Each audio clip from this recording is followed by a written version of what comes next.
last episode of Radio Free History, we introduced Francis Walsingham, the man who English spies reported to centuries before 007 reported to M.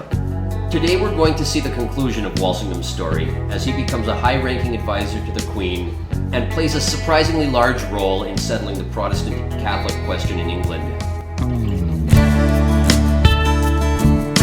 So when we last left off, Francis Walsingham was the ambassador to France at a time when the country was going through a little bit of turmoil. And by a little bit of turmoil, I mean the Catholics slaughtering 20,000 Huguenots in the street. If you wonder why you don't meet a lot of French Protestants, Yeah. this is why you don't meet a lot of French Protestants.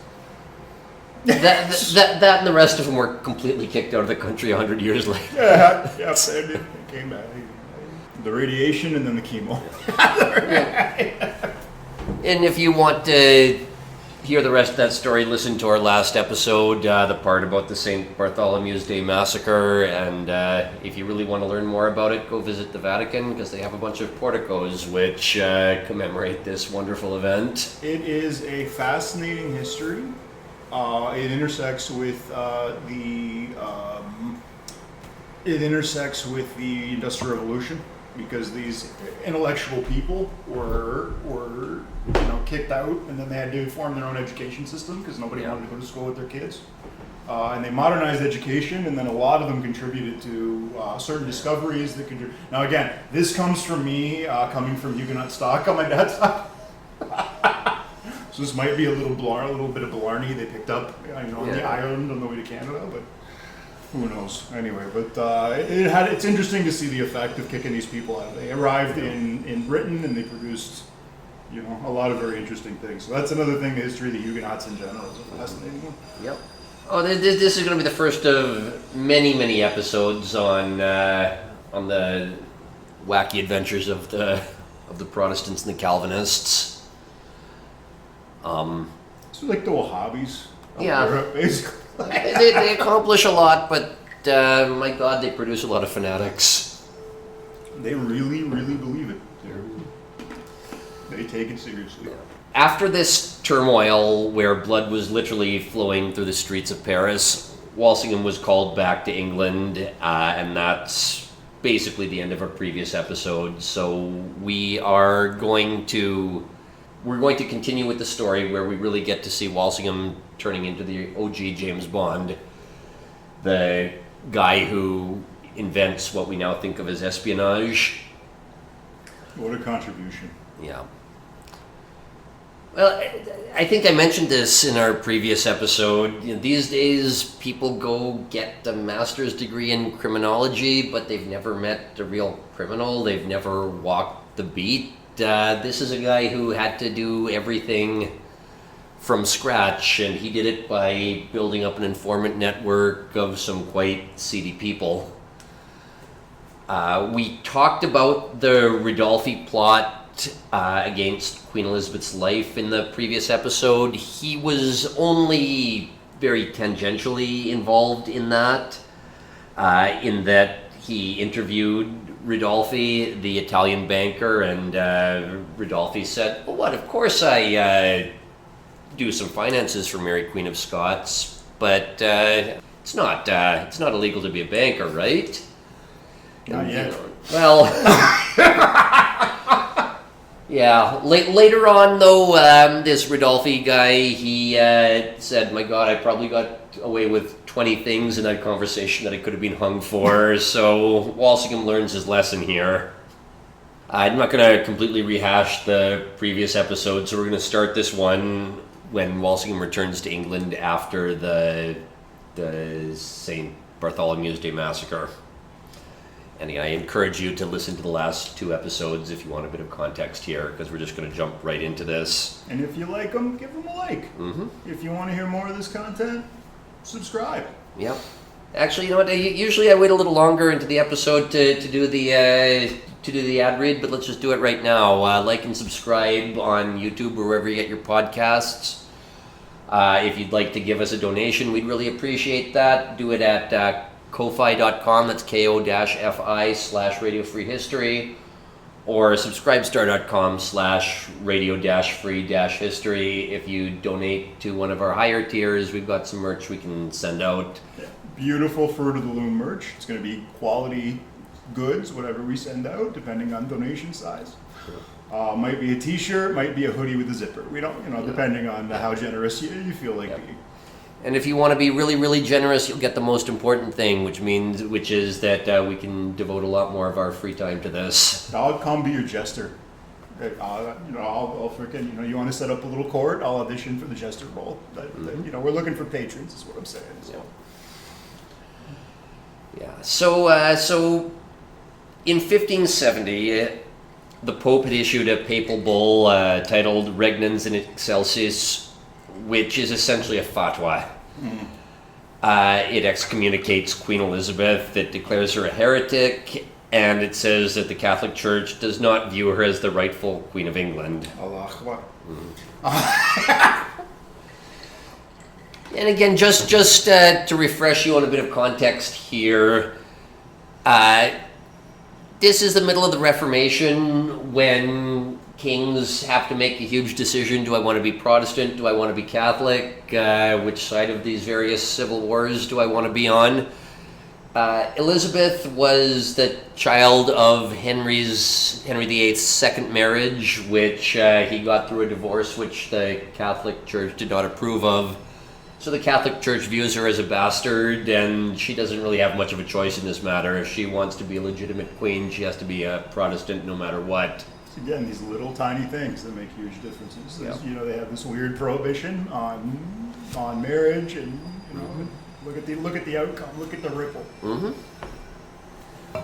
Yeah, well, that is kind of going to be one of the overarching themes of this episode, is just how Protestantism is finally cemented in England. Because remember, Mary, Queen of Scots, she is at this point under house arrest in a castle in the north of England. She had fled Scotland after her husband was murdered in some mysterious circumstances. Yeah, they tried to blow him up and then they strangled him. That they did. That's what separates the Scots, who got the job done, from the Germans that could not kill Hitler in World War II. Yeah. So that's the cultural difference there. It's like, is he dead? No, I'll make sure. I call back at you. One of the ongoing running themes in this episode is going to be the game of cat and mouse between Francis Walsingham, who is a Puritan and absolutely does not want a Catholic leader of his country, and Mary, Queen of Scots, who is Queen Elizabeth's cousin. And since Elizabeth has no heirs, if she dies, this Catholic queen has a pretty good claim on the throne. And the Puritans at this point think the Catholics are the Pope's the Antichrist, and the Catholics are essentially like Satan's synagogue. So it's a big deal. These are like, not only are these their real enemy, they're also their like, it's also their fear. It's their, it's the, it's like a boogeyman anyway. Yeah. So Elizabeth had tried not to be heavy-handed. Her sister Bloody Mary, when she had taken the throne of England, she decided to oppress the Protestants and burned something like 300 of them at the stake. Elizabeth didn't want to create martyrs by doing the same thing to the Catholics, so she did things like outlawing the Mass, but she said, I'm not going to burn you for being a Catholic, hoping that Catholicism would just fade away into the background. Well, it didn't really work. She didn't want to be remembered as Bloody Mary. Exactly, yeah. But this is really the reason why every other country in Europe has one strain of Protestantism or Catholicism, whereas England has the Baptists, has the Methodists, it has the Presbyterians, it has the Church of England, it has... They spawned the Methodists? I want to say that came up. The Methodists broke off the Church of England. That wasn't for a couple of centuries afterwards. No, it was sprawling... Yeah. So one of the words you'll hear about these odd little churches which keep popping up the Puritans being one of these groups. The word that you'll keep hearing about them is nonconformists, because the Church of England, when Elizabeth comes to power, they establish what their liturgy is going to be. Now, a lot of these small independent Protestant groups, they think all liturgy is sinful because it reminds them of the Catholic Church. Because Elizabeth is not going to persecute you just for the act of being Catholic, she's not going to persecute these Protestant groups either for not conforming to Anglican liturgy. It's like a legal loophole almost. Yeah, well, so, but I'm saying this is why in England you have all these different strains of Protestantism. There's the Church of England, the Anglicans, and there's all these non-conforming churches. And one of the things that we keep bringing up is that that the Puritans are the ancestors of today's progressives, and certain people in the progressive movement use the term non-conforming for admittedly other things these days. It's amazing the same kind of terminology keeps popping up. Like from a psychological perspective, I think this is like I think it's a psychological phenomenon. I think it's something that is deep in our tribal instincts, is to come, form, these. Anyway. Well, I've read somewhere that it's been theorized that certain parts of our culture are transmitted from generation to generation in the same way that like accents and languages are. I don't know if that's true or not, but but it would be it would make sense if this word non-conforming keeps popping up, in various instances with the same essentially ethnic and religious group of people. Just food for thought. That's I'm not a psychologist. I don't know how much that's been confirmed or not. A lot of research needs to be done, and that research is all unethical, so it's not getting done anytime soon. Unethical in the West. Yeah, that's fair. Maybe the Chinese are doing it. That's one of the ironies of psychology, is almost all of our research is on like undergraduate students. Anyway, so selection bias. Anyway, well, like I said, Elizabeth is not going to persecute you just for being Catholic, but she was hoping Catholicism was going to fade away, but with this fatwa from the Pope, it looks like it's not going to be that easy. So the next year, a bunch of these anti-recusancy laws start to appear. Oh, anti-recusancy? Yeah, so recusancy just means not going to church on Sunday, essentially. Oh, wow. So some of these laws are like, it's treasonous to say that Elizabeth is not the rightful queen, because again, she is a bastard in the eyes of the Catholic Church. It's treasonous to bring anything Catholic into the realm, especially, these papal bulls that now say that the queen is a heretic. And overseas Catholics have 6 months to come back to England, or else they're going to forfeit their property. So, yeah, it's the light touch to deal with the Catholics. It's just the best laid plans don't always work out, so this is Plan B. And I repeat, I said this probably half a dozen times in the previous episode. The Catholics really are trying to undermine Queen Elizabeth. This isn't like some crazy conspiracy theory. Mary is still alive in some castle in the north of England under house arrest, and she's trying to undermine Queen Elizabeth. This is not.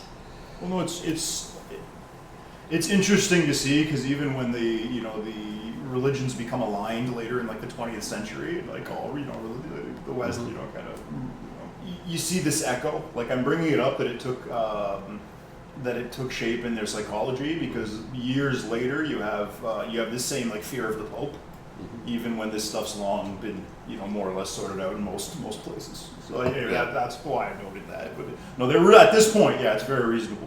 Yeah. But it takes shape in their psychology anyway. So one of the ways in which the Catholics are trying to undermine the English is that a couple of seminaries open up on the continent, one in the Netherlands, one in Italy, just for the sake of training priests to do missionary work in England. So commando priests. Basically, yes.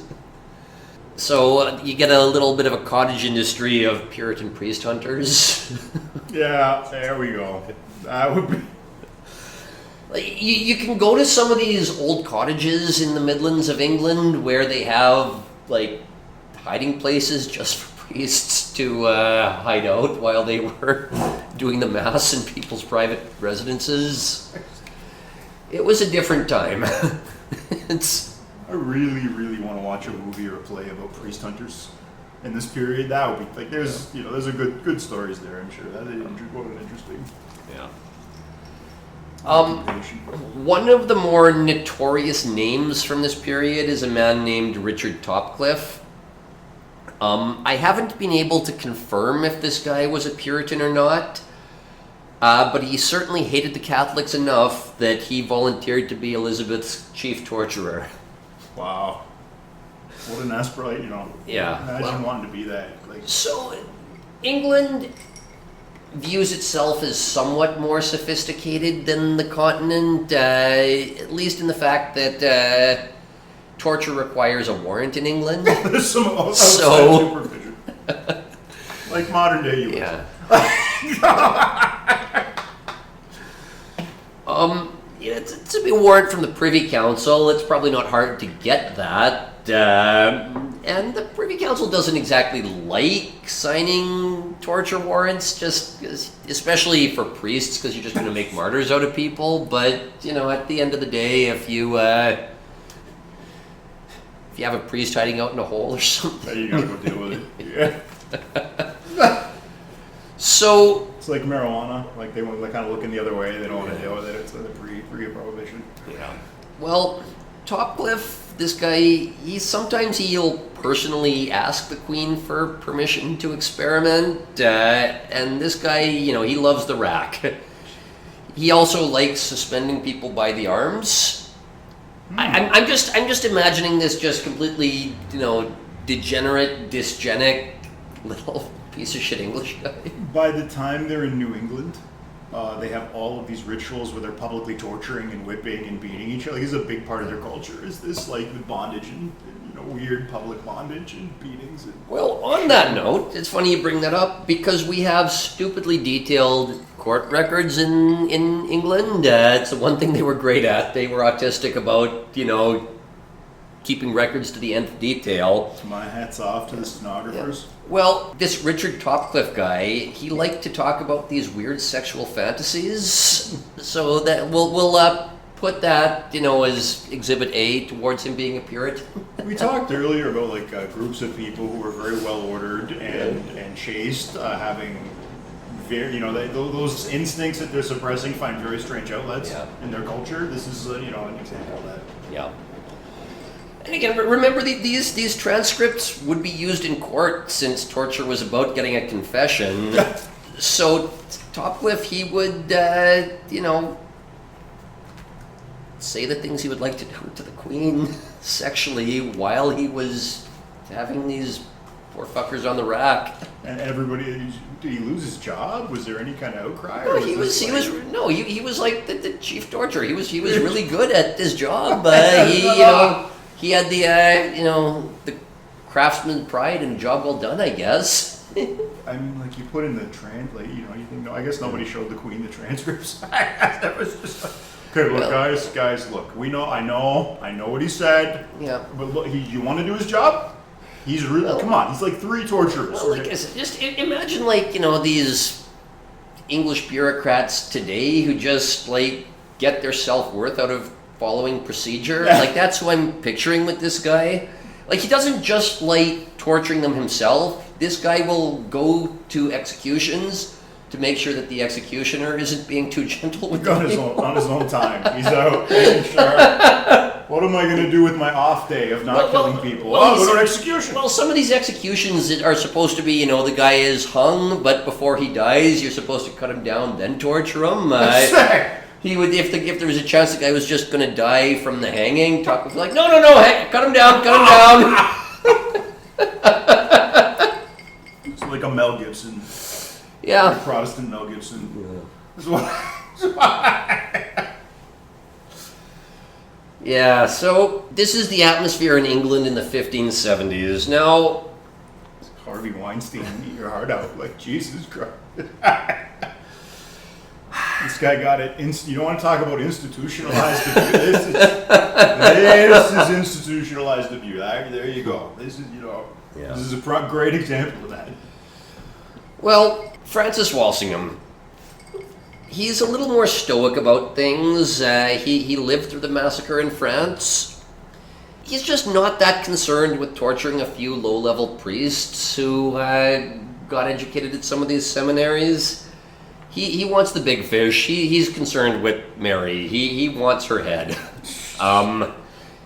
He wants to deal with Mary permanently. And he just really doesn't want Catholics being inspired by seeing, what the horrible English people are doing to their priests. So he would just as soon ship them off back to France and let them die in obscurity.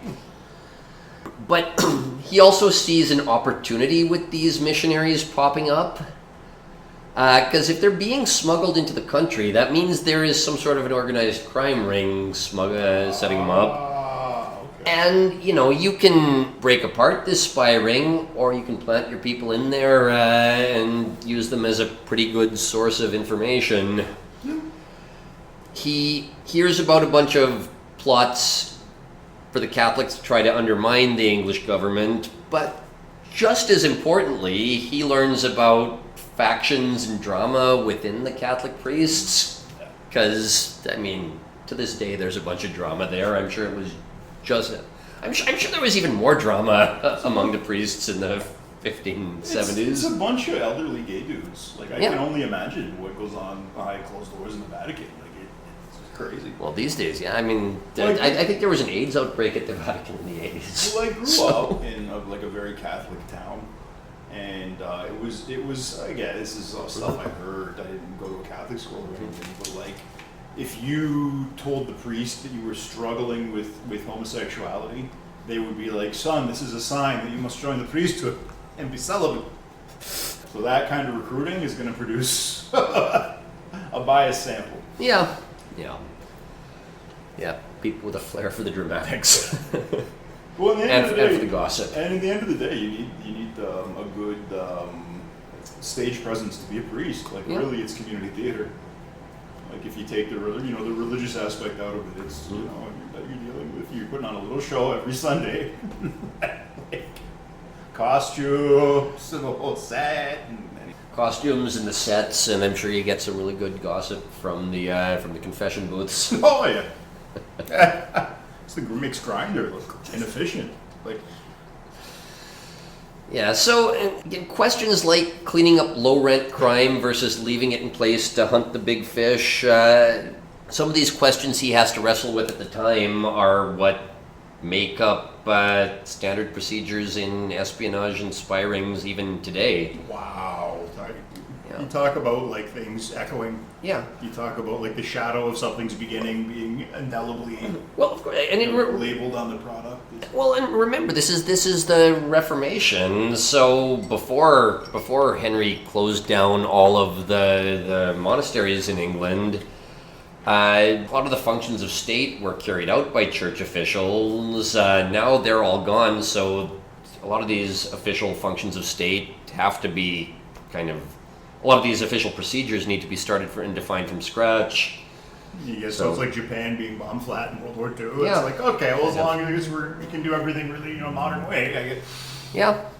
Yeah, it's greenfield versus brownfield, right? Mm-hmm. When you have a greenfield, you have the latitude to make the decisions using the most modern techniques, as opposed to needing to work around, various procedures that have been there for a long time and nobody knows why they're there anymore. All the atavisms that build up in a bureaucracy.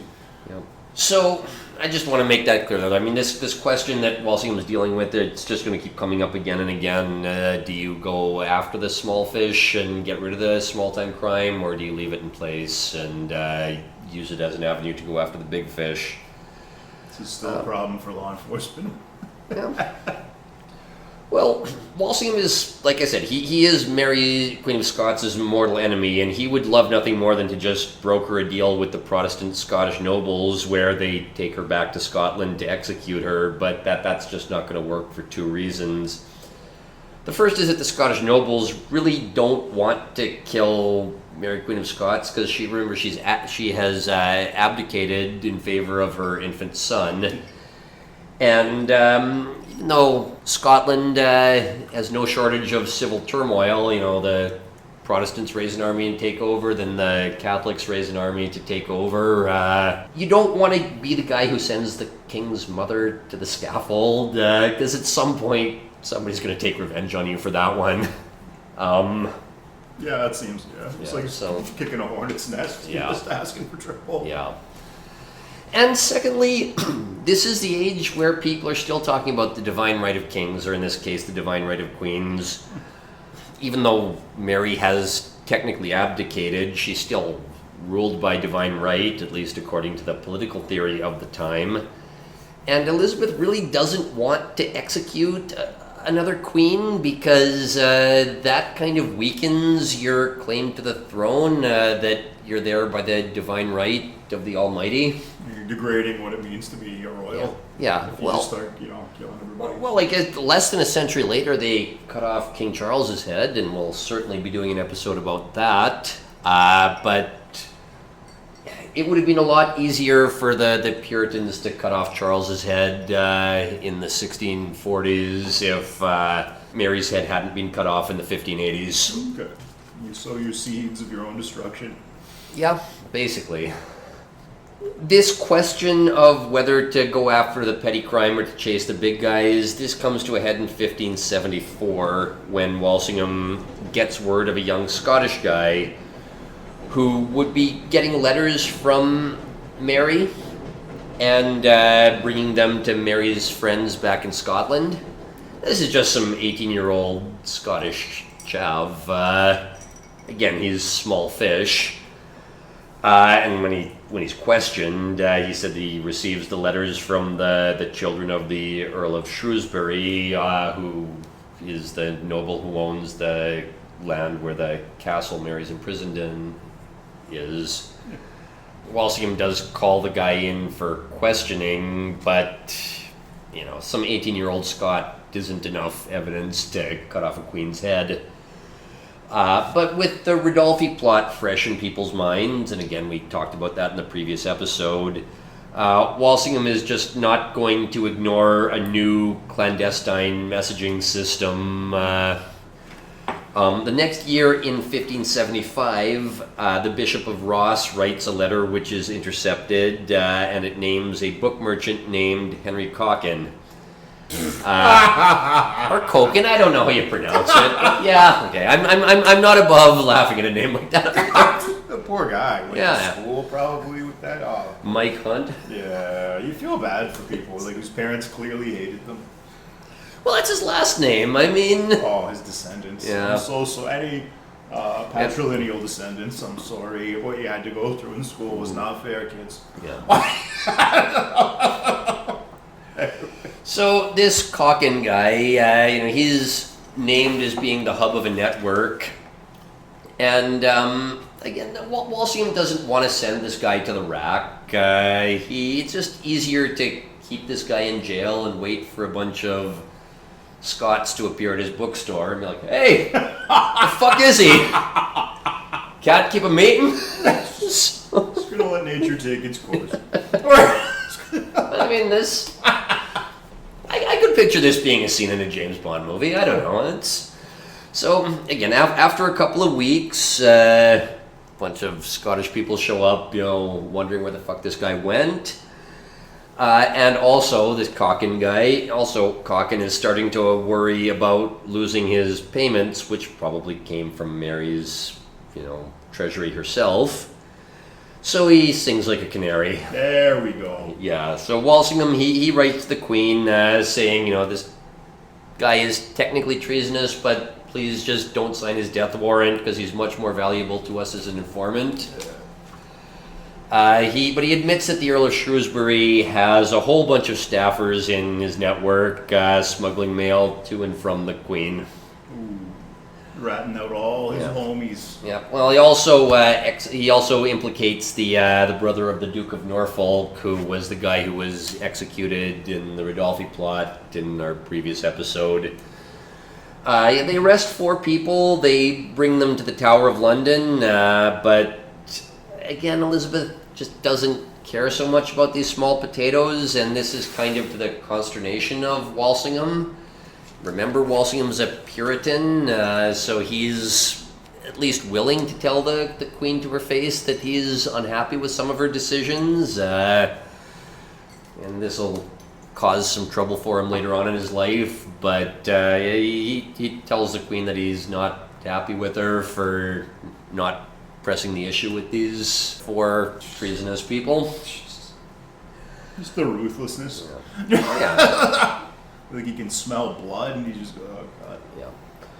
Well, again, in addition to this, one of the people in on the conspiracy, his name is Thomas Morgan. He's a Welshman. He manages to escape to France, where he kind of becomes Mary's man in Paris openly, under the patronage of the Archbishop of Glasgow. He's a reverse Huguenot. Well, he's a Catholic, but yeah. No, he's a reverse Huguenot. Okay. It's like a Catholic anyway. Yeah. So because nobody does passive aggression quite like an English Puritan, quite like an English middle-class Puritan, Walsingham writes a letter to the Queen telling her in no uncertain terms how unhappy he is with her dragging her feet, allowing this Thomas Morgan guy to escape to Paris.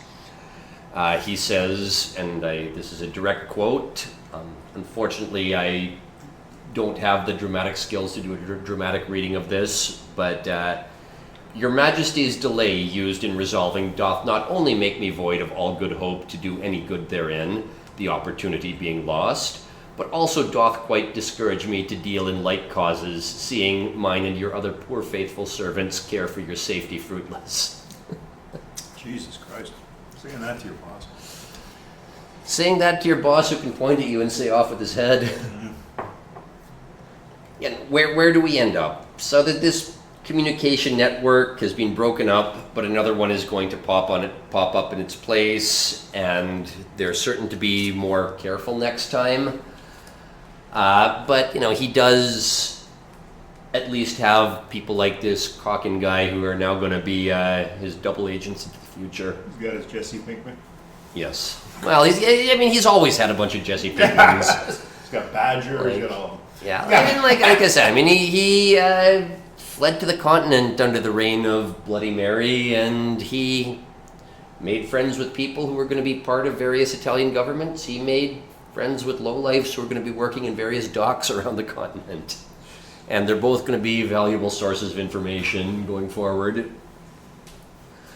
But yeah, so from here on out, Walsingham is just going to be focusing on building up his informant network, mostly so that he doesn't have to depend on the Queen into the future, so that he can just do things on his own, so that he can short-circuit that whole process.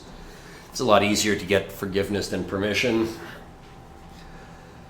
And even though this is the 3rd episode of it, we have to take yet another diversion to look at the religious situation across Europe, because 16th century Europe and the Protestant Catholic situation is going to affect everything.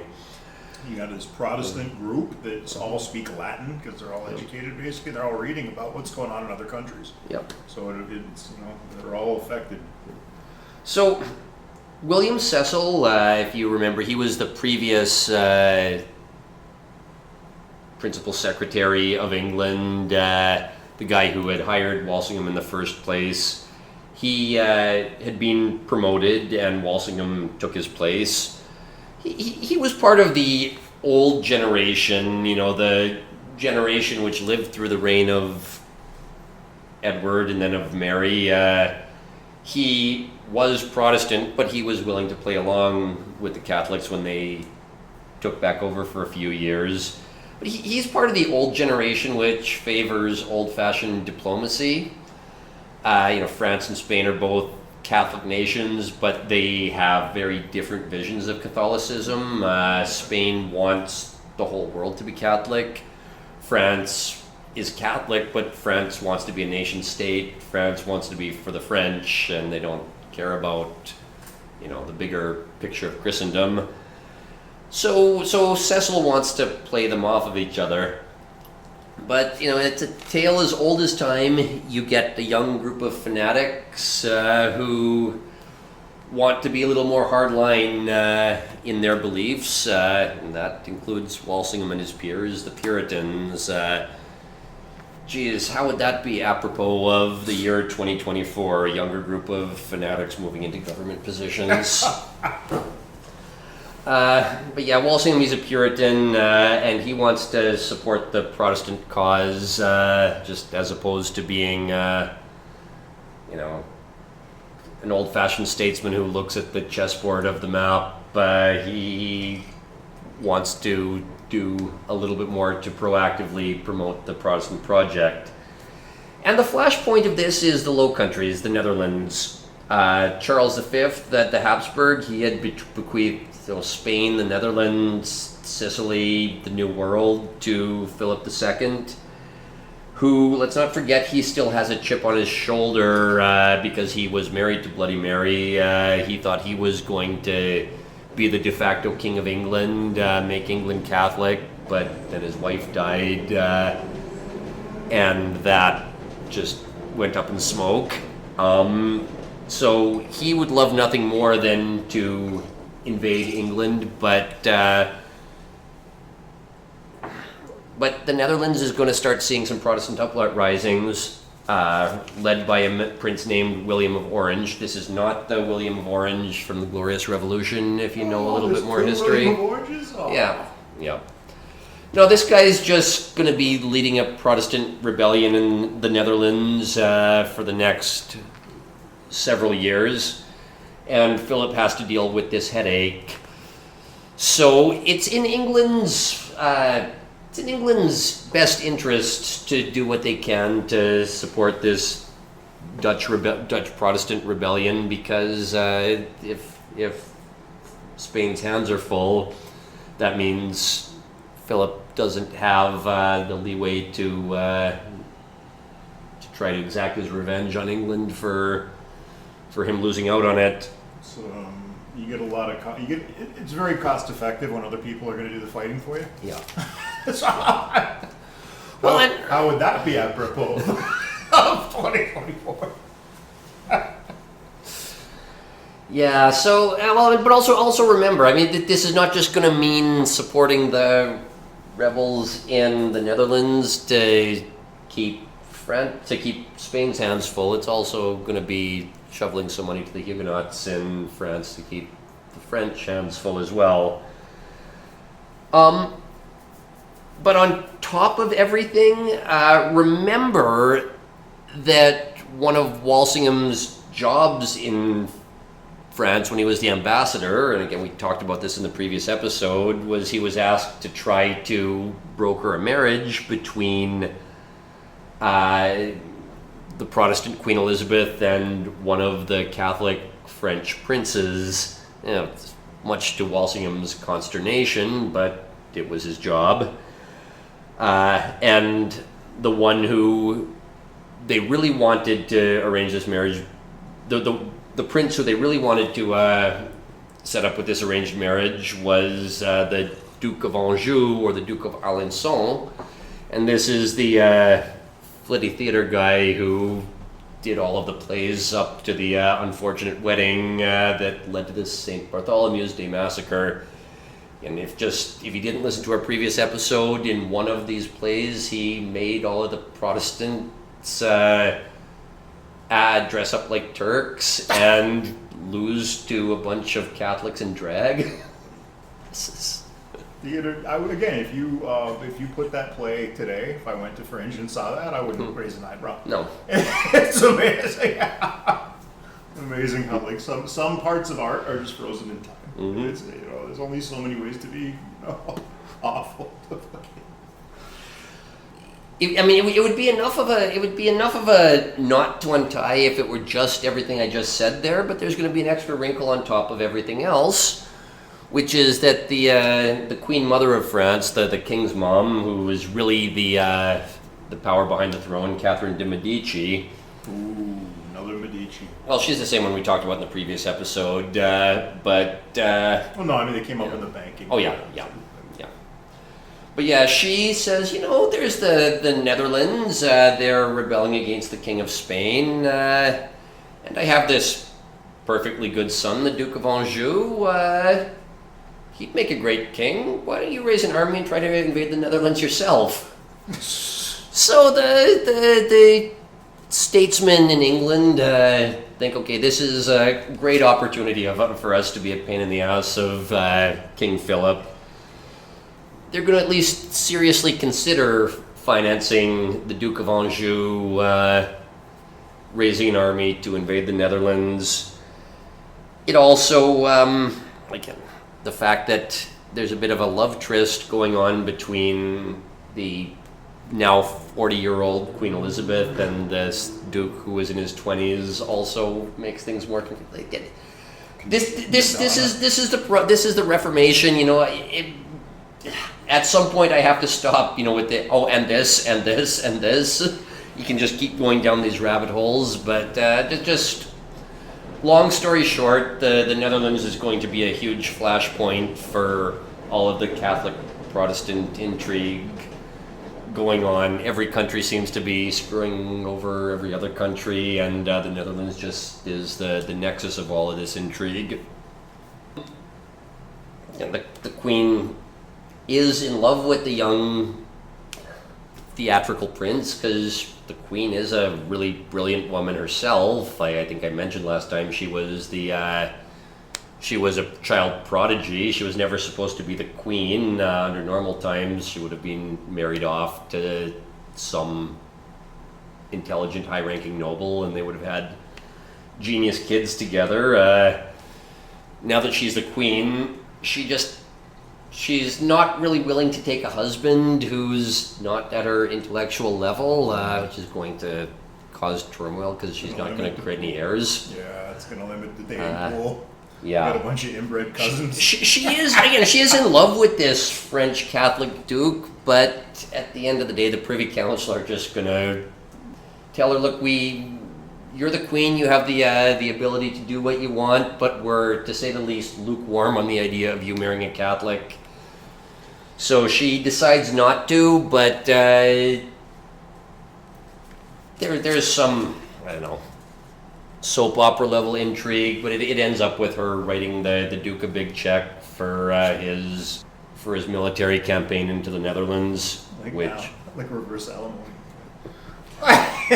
like Britney Spears and Kevin Federline, and I know that reference is going to date me. But I don't know what the hell, some kid on YouTube, I guess. I don't think the culture's united enough to have references. You talk about something being frozen in time. Yeah. That's the only example I can think of just some poor white trash hillbilly marrying a rich woman and taking her for everything in court. Yeah, I think that's the first time I ever heard about him taking for everything in court. Yeah. I can't think of them. Usually they don't have the backing. They don't well, and usually they're not as crazy as Britney Spears is as well. Yeah, that had to make it fairly easy. For a woman to lose custody in a California court, that requires more than a few. And to lose custody of yourself, this judge doesn't just do that. There's these judges. I know they're already judges. They make bad calls, but by and large, for you to lose agency legally, you're doing some very strange stuff. Yeah. But again, I don't know the details of the case. This is just me opining. Yeah. So, because there's this soap opera drama between the Queen and this Catholic French prince, rumors start to spread throughout England. In those days, you could take bets on anything, and because we have all these ridiculously detailed records, we can look at the odds that the bookies in London were taking, and there was like 3-1 odds against that wedding actually happening. But again, if you want to know what was going on in the political, with the political turmoil in Europe at the time, you just needed to look at the odds the bookmakers were taking on things. I love that you have the foundation being laid for the tablets. Oh yeah. You got all this intrigue is for public consumption. So again, speaking of that, this is the second time you set me up perfectly. The Puritans, speaking of people who like to gossip, the Puritan preachers, they decry this. One guy writes a pamphlet talking about how this is a total national disgrace, it's a religious sin, and talks about how the Duke probably has syphilis. Pamphlets, guys, for anybody who doesn't know, I don't know, like everybody's background, history, or general knowledge, but like pamphlets hearing is like the shit posting Yeah. of the day. It's very cheap.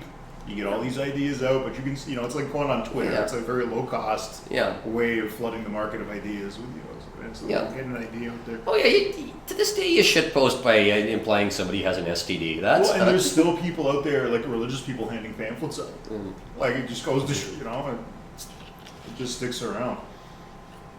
Yeah, well, I mean, so this pamphlet, though, the Puritans, they need to figure out how far they can push before they, cross the real line. This pamphlet is the real line. As Elizabeth gets pissed off and orders this guy's right hand chopped off for writing this pamphlet. I mean, like that is how you deal with Puritans. Yes, yeah, I don't know. This mortifies London's populace enough that you don't hear too many grievances after this point. They're not as invested in their bitching. Yeah, well, it is rumored, though it has never been proven, that this author was put up to it by the higher ups and quite possibly by Walsingham himself. But this is where we see something very important, though. It solves the mystery of why British traditions like freedom of speech are always qualified with, as long as you're not Catholic.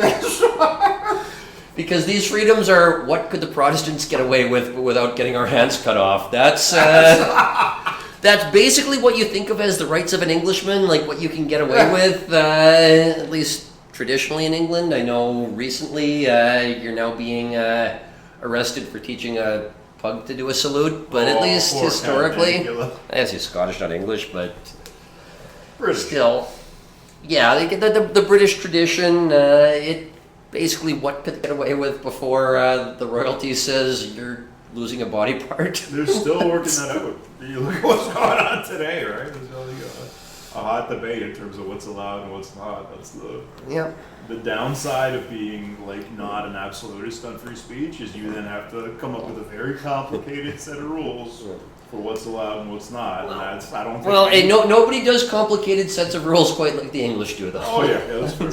That's somebody's gonna do it. Yeah. Well, but I mean, also keep in mind, this is the age when what we think of as the modern English culture is being developed organically. It's the age of Shakespeare. It's the age of exploration and Francis Drake, who we'll be talking about in a bit. If this is when English culture is established, why wouldn't it be when English rights and traditions are established as well? Makes total sense. It's always framed as going back so much further, and you see we're still working this out like just a couple hundred years ago. Yeah.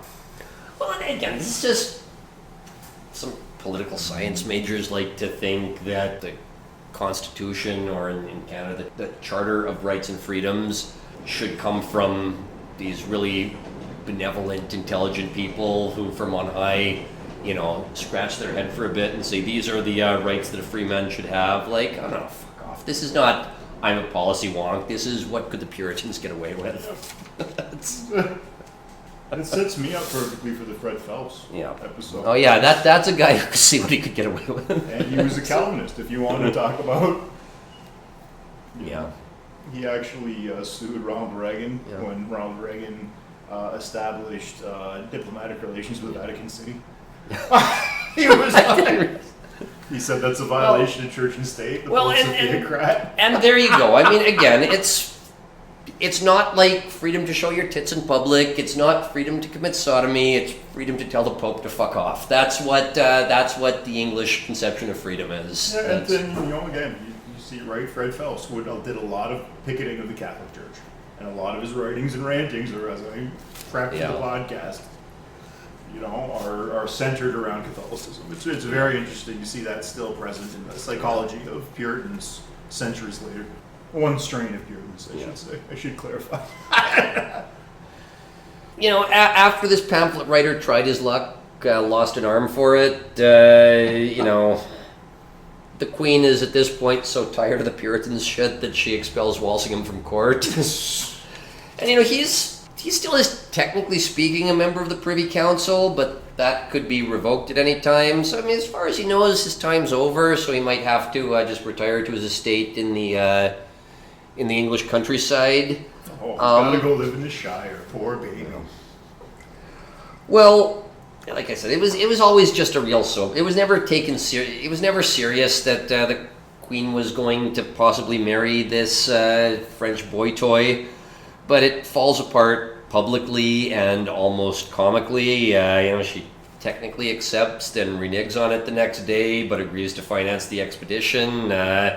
She's trying to be Lady Macbeth, overly conniving, staying technically neutral by playing both sides. So this was political. It's kind of like it's like the Clintons. Well, she wants to go after the Spanish. Well, sorry, she's mostly worried about the Spanish, and she would love to keep the Spanish occupied with the Netherlands. So it's convenient if the French do the invasion herself. But I think she honestly believes that nobody sees through the plot, and she thinks she's Lady Macbeth. Walsingham does get invited back to court the next year.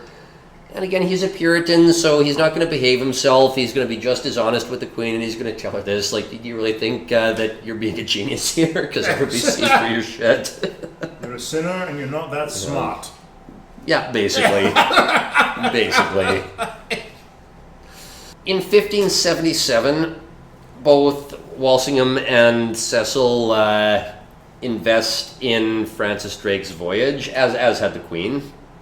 Now, who is Francis Drake? You can read entire books on his circumnavigation. He was the first person to circumnavigate the world and not be killed along the way. Like, Magellan's voyage made it all the way around the world, but Magellan died in the Philippines. So technically Francis Drake was the first one to do it and survive. You can read we could probably even do an entire episode on Francis Drake, but the long story short about him is that he's a privateer, which is one rank above pirate because you're technically being licensed by the Queen to do this. I was gonna say the government is in the employ of the government. It's like his whole job is to raid a bunch of Spanish treasure ships and get the shit off the Spanish ships before it gets back to Spain. Pretty much taxes. Well, he did. Drake gets back to England in 1580, so again, 3 years after he leaves. And, due to some creative accounting, the booty on this boat is valued at £70,000. It's more likely about £300,000. So just the crown gets a lot of money because the Queen had invested in the voyage. Walsingham and Cecil also made out like bandits as well, but now Spain is really fucking pissed off at England. So it's extra important to keep the Spanish occupied in the Netherlands, because you just know that the second that King Philip has the opportunity, some ships are coming over the English Channel. That's also a bit of foreshadowing as well. Another thing that happens at this time, the King of Portugal dies without any heirs, and even though Portugal is disputed, the King of Spain is just going to take it by force and not have to deal with an extra potential enemy on his west border. So, first Francis Drake, second Portugal, the King of Portugal dying without heirs. The Spanish are really shoring up their position right now. But we'll pick up that storyline a little bit later on. So back to the British Isles and the Catholics and this game of cat and mouse with Mary Queen of Scots. But you got this storm brewing on the horizon. Yes, that you do. And again, Spain is Catholic, and Mary Queen of Scots is a Catholic with the claim on the throne. So, she. Like, make no mistake about it. She is absolutely part of this conspiracy going on as well. She's on the side of the Spanish as well. She would love nothing more than the Spanish to invade and install a Catholic queen, because it's going to be her. So Walsingham, he gets back to court in 1580. He taps his informant network, and he gets word that a bunch of Scottish nobles and the House of Guise, which, remember, Mary Queen of Scots, her mother was Mary of Guise, so she's part of this French noble house, who are probably the most fanatically Catholic noble house as well. He gets word that a bunch of Scottish nobles, the House of Guise, they want to plan an invasion of England to advance the Catholic cause. And keep in mind, Mary's only 37 at this point. She's been through a bunch. She's not that old. So if she gets installed, it's not just that it's going to be to the consternation of the Puritans. She could live a long life. Yeah. Well, she already has a kid, first of all, but she could live a long life, more importantly. I guess her one kid has already been raised as Protestant, but again, let's not even complicate things farther. And because she's in on the scheme, she sends a Jesuit to Rome to ask the Pope for help. Now, the Jesuits are proto-communists. Even the current Pope Francis, he's a Jesuit, and he's basically a communist himself as well. But it's like a Catholic order. It's like some they're subset of the Catholic Church. That's or like a monastic order. Yeah, they are, and they come out during the Reformation as well. But it seems like every other religious group seems to hate them. It seems to think they're doing the devil's work. I don't completely understand the Jesuits. But when we talked about Mexico, the Jesuits got kicked out of California as well. It's a group like the Freemasons. Kind of, yeah. People kind of like to hang conspiracy theories on. Yeah. It's just, unfortunately, sometimes does not work out very well for the groups that have conspiracy theories hung on. Well, again, you set me up a third time, because Walsingham's guys, his men, they intercept a letter saying that Jesuit priests are on their way to England, quote unquote, for the harvest. So. Yeah, and again, they're the Catholic Puritans. They're the really fanatics, and their reputation is enough, even at this point, because they're a fairly new monastic order. They're not an ancient one. Their reputation is enough for Parliament to pass a completely draconian crackdown on Catholics. So again, Elizabeth wanted to be, laid back about the Catholics, just let them fade away. No, the second the word Jesuit hits the English Parliament, it's like, nope. So like your average Catholic is a stormtrooper? Basically, yes. We're worried the Sith were coming in? Yeah. All right. Well, and remember, we already talked about these priest hunters. So I'm sure, I don't completely know the history behind them, but I'm sure a bunch of them, they were a bunch of English Dale criminals who got a bunch more commissions at this point, I am sure. There's no doubt in my mind. One of the more famous cases, it's a priest named Edmund Campion. He's an Englishman who was originally Protestant, but he converted to Catholicism and became a Jesuit. And so, the Jesuits are fanatics, and converts are fanatics as well. So, he's got this double whammy. The Nazis could turn communists into Nazis fairly easily. Yeah. But they couldn't turn regular people into Nazis very easily. Well, so again, this Campion guy, he's found, he's sent to the rack, he's drawn and quartered, but he's, again, the most English thing I've ever heard in my life. He's totally calm and polite for the process. He takes it well. Yeah, well, again, and this is again to Walsingham's consternation, because the last thing he wants is like some mild-mannered Catholic, taking his martyrdom in stride, because it just makes the Protestant cause look bad. Yeah. But clearly the religious war is ramping up, and Walsingham, manages to intercept some more correspondence, but this time it's between the Jesuits and the Spanish ambassador. Ooh. And the guy delivering these messages, he has letters implicating Mary Queen of Scots, King Philip, the Duke of Guise, and the Jesuits, so they're all trying to coordinate this invasion. But this time Walsingham is not going to raise a whole bunch of alarms and red flags. He's going to sit back and let them implicate themselves. Very sly. Well, he discovers that the French embassy is being used as the hub, just like the bookseller was last time. So he's going to just let the French ambassador keep doing his job, but he's going to plant a spy in the French embassy to read and report the correspondence.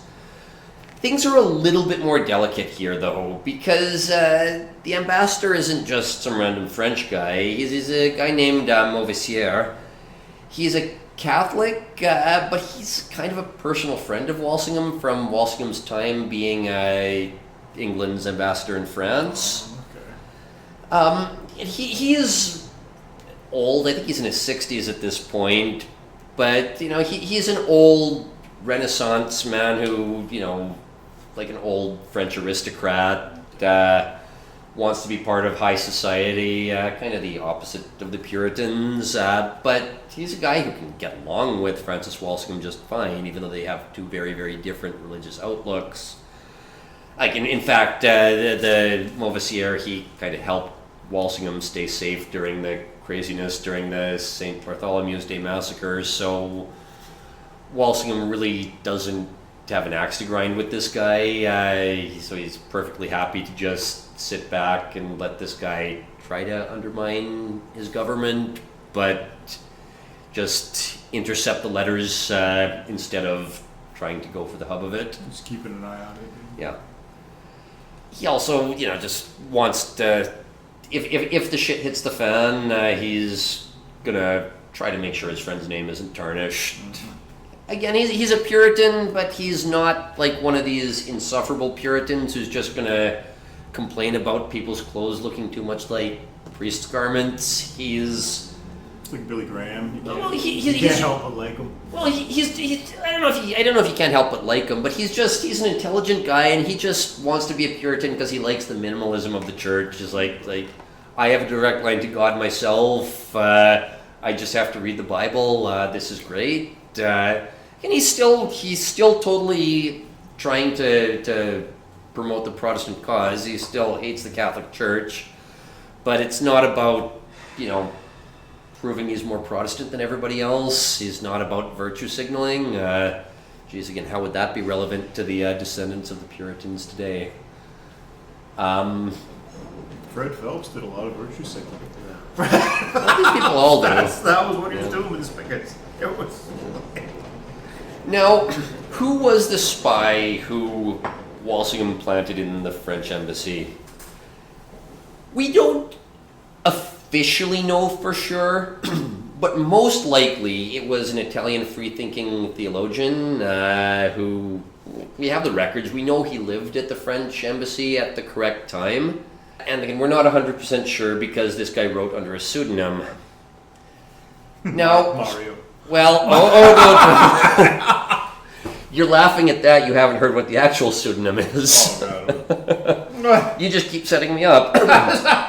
This guy, he decides to be cute, because again, he's like the Richard Dawkins or the Christopher Hitchens of his time. He's the free-thinking theologian. He is a heretic in the eyes of the Catholic Church, and he wants his pseudonym to be a symbol of heresy. So he decides to choose the bundle of sticks on which heretics are burned. Oh, wow. So he goes by the pseudonym Henri Fagot. Oh, Jesus Christ. Henry Faggot. Jesus Christ. There is actually a historical figure named Henry Faggot. You talk about people who had a rough time in elementary school. Well, I'm guessing he had descendants. I'm yeah. guessing that there's just. Well, fortunately, we don't know who this guy is. But Jesus. Well, again, fine. This is the most lascivious alias since Deep Throat, Yeah. or at least until Deep Throat. Yeah. So in April 1583, Fagot, he reports that the Duke of Guise has offered payment to the ambassador to handle Mary's affairs in England. And a few months later, he reports that the cook and the butler are smuggling Catholic books into England. That's not two minor characters from Joseph and the Amazing Technicolor Dreamcoat. It actually is the cook and the butler. Like something out of Clue. was the butler with the heresy in the harbor. Fagot bribes one of the secretaries who's in charge of writing these secret messages to Mary. So he bribes the secretary into giving up the secret codes. If you've watched a documentary or a biopic of Queen Elizabeth, this is where a familiar name is going to enter, and that guy's name is Throckmorton. Because this secretary reports that Mary's two agents in England are the Duke of Norfolk's brother, who was implicated earlier, and one Francis Throckmorton. So this is the famous Throckmorton plot, which, again, you'll read about if you've read any even high-level superficial biography of Queen Elizabeth I. The French ambassador thought that diplomatic pressure was building in England to free Mary, Queen of Scots, but Walsingham doesn't buy it. He wants to know, why are they passing, encrypted letters or letters in invisible ink? What's going on? Something clearly more than a bit of diplomacy is going on here. The ambassador's secretary at this point gets a letter from Queen Elizabeth, or at least somebody claiming to be Queen Elizabeth, and panics. Because normally he would ask Walsingham for advice on what to do in this case. But Walsingham happens to be off on official business. He's actually back in Scotland, where there's been, yet another overthrow of the dominant faction, because Scotland and the Protestants have been deposed again. There's now a Catholic faction in charge of Scotland, and even though the king is technically Protestant, but royal's gonna royal. King James, he's still technically a kid, but he's old enough to start taking part in the palace intrigue, and he has sided with the pro-France faction instead of the pro-England faction. Technically, James is Protestant, but the faction wants to try to marry James off to a Catholic French princess. The Earl of Arran, James Stewart, he was the illegitimate half-brother of Mary, Queen of Scots. They send him to deal with Walsingham, but hey, this guy's an asshole, and Walsingham just says, look, I'm not going to deal with you. I want to deal with the king. He's sent here on official business. The mission's a disaster, right down to the Scottish border guards being just totally petty about it. Like, you can only let in 20 men. It's like... Just top to bottom, he's just crapped on. Well, again, we have ridiculous records of the bookkeepers. The bookies are taking odds as to whether he actually is able to get into court in Edinburgh. God, that's the level of pettiness we're dealing with. Walsingham, again, think the New England Wasps. He knows how to behave professionally. He says to the Queen, look, I'm not going to bribe anybody. These ingrates aren't worth it. So... Fuck the poor. Basically. He says to Scots, look, we're friends, but we're not afraid to invade you. Just take that message to the king. He is almost ready to leave, but he is finally summoned by King James, who wants to know what the Queen's demands are.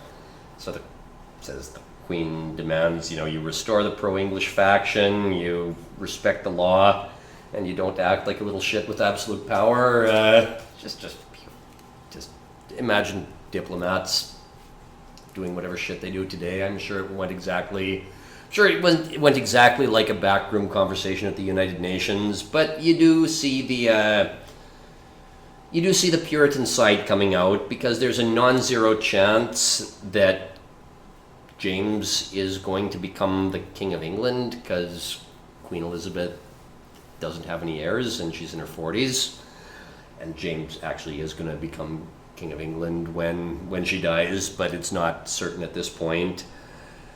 So a bunch of English nobles are already trying to kiss King James's ass, looking forward, but the Puritans not going to have any part of this. Walsingham's just going to say, "No, I'm doing my job, but I'm not kissing this little shit's ass." Fuck you, kid. So James agrees to draft a letter of agreement with Queen Elizabeth, but it's just full of all sorts of loopholes, and Walsingham says, "Just fuck this and I'm leaving." So the trip is a total failure, but to put a button on it, James Stewart, the Queen's illegitimate half-brother, he hires a local Scottish woman named Kate the Witch to just yell insults at the English people as they're going out of court.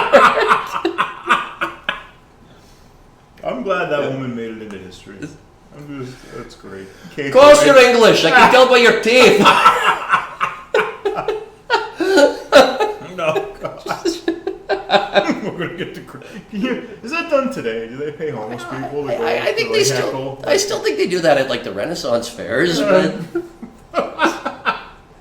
nice tradition. I mean, you see a lot of ancient arts. You don't see a lot of like crazy witches. So, just because it's again 16th century statecraft, they do give Walsingham a ring, a diamond ring to take back with them as a symbol of diplomacy or as a token of diplomacy, but somebody in Scotland steals it. So ends up in a pawn shop. Traded for drums. So Walsingham gets back to England just thinking, fuck these Scottish savages. The Romans were right to build that wall. Probably. You're probably not wrong. So he gets back. He gets his update from Henri Fagot at the French embassy. You poor man. You poor man's descendants. He gets the news that the courier has been ordered to receive a letter from Mary, Queen of Scots. And there's a chance to catch the messenger red-handed. This letter was supposed to be relayed to a Sieur de la Tour, which is just a low-ranking French title. It's essentially the French equivalent of Sir. But Walsingham suspects this to be Francis Throckmorton, the one who was named earlier, the agent of Mary who Fagot was talking about. So who is this Throckmorton guy? He's a Catholic lawyer, and Walsingham sends his goons to go arrest this guy, and he's in the act of encoding a letter to Queen Mary, so he's kind of caught red-handed. Bad timing. He's also found in possession of a list of nobles who are Catholics, so... Why would they make that list? I don't know. Well, it doesn't just have a list of nobles, it also has a list of ports and nearby nobles who would be friendly to an invasion just because they don't like the Queen. So Walsingham's like a kid in a candy store getting his hand on this document. Throckmorton also has copies of a pamphlet saying Mary is the rightful Queen of England, and remember the anti-recusancy law was passed saying that was treasonous. So Throckmorton, he first tries to say, I don't know how this stuff got into my apartment when you raided it. He said, all right, you don't want to confess to it, we'll put you on the rack. There we go. And Walsingham is actually impressed by the fact that he holds out for a couple of days on the rack, but he eventually confesses. He and his brother had scoped out landing spots for the Duke of Guise to invade. And Throckmorton admits that he had relayed packets between Morgan, who was the Welsh guy who'd escaped to France, and Queen Mary. Guy had been meeting the Spanish ambassador, guy named was Mendoza, to talk about landing 20,000 Spanish troops near Lancashire. The north of England is still largely Catholic at this point. So Mendoza, the Spanish ambassador, is called to Cecil's house, to William Cecil's house. When he shows up, just the whole English Privy Council is just sitting there saying, "We're disappointed in you." You do technically have diplomatic immunity, but you have 2 weeks to get the fuck out. So, as this Mendoza guy storms out, he says, "I was born to conquer kingdoms, not to disturb them." Well, delusions of grandeur. So, yeah, the Spanish ambassador gets BTFO'd. The French ambassador, though, he's a little different, because the French ambassador, we know he's in on the plot. Walsingham has his spy with an unfortunate alias planted in the embassy. Was he directly involved in this invasion plot? Not necessarily, but the fact that he's relaying secret messages to the Queen looks bad enough. But Walsingham is going to pull some strings and get the guy off the hook. The English authorities do draw up charges, but Walsingham insists that they don't charge him just because he's such a good source of information. Confidential informant is what they call it nowadays. Willingly or well, I don't know if he's a confidential informant, but he literally has a faggot in his house. They got the goods on him.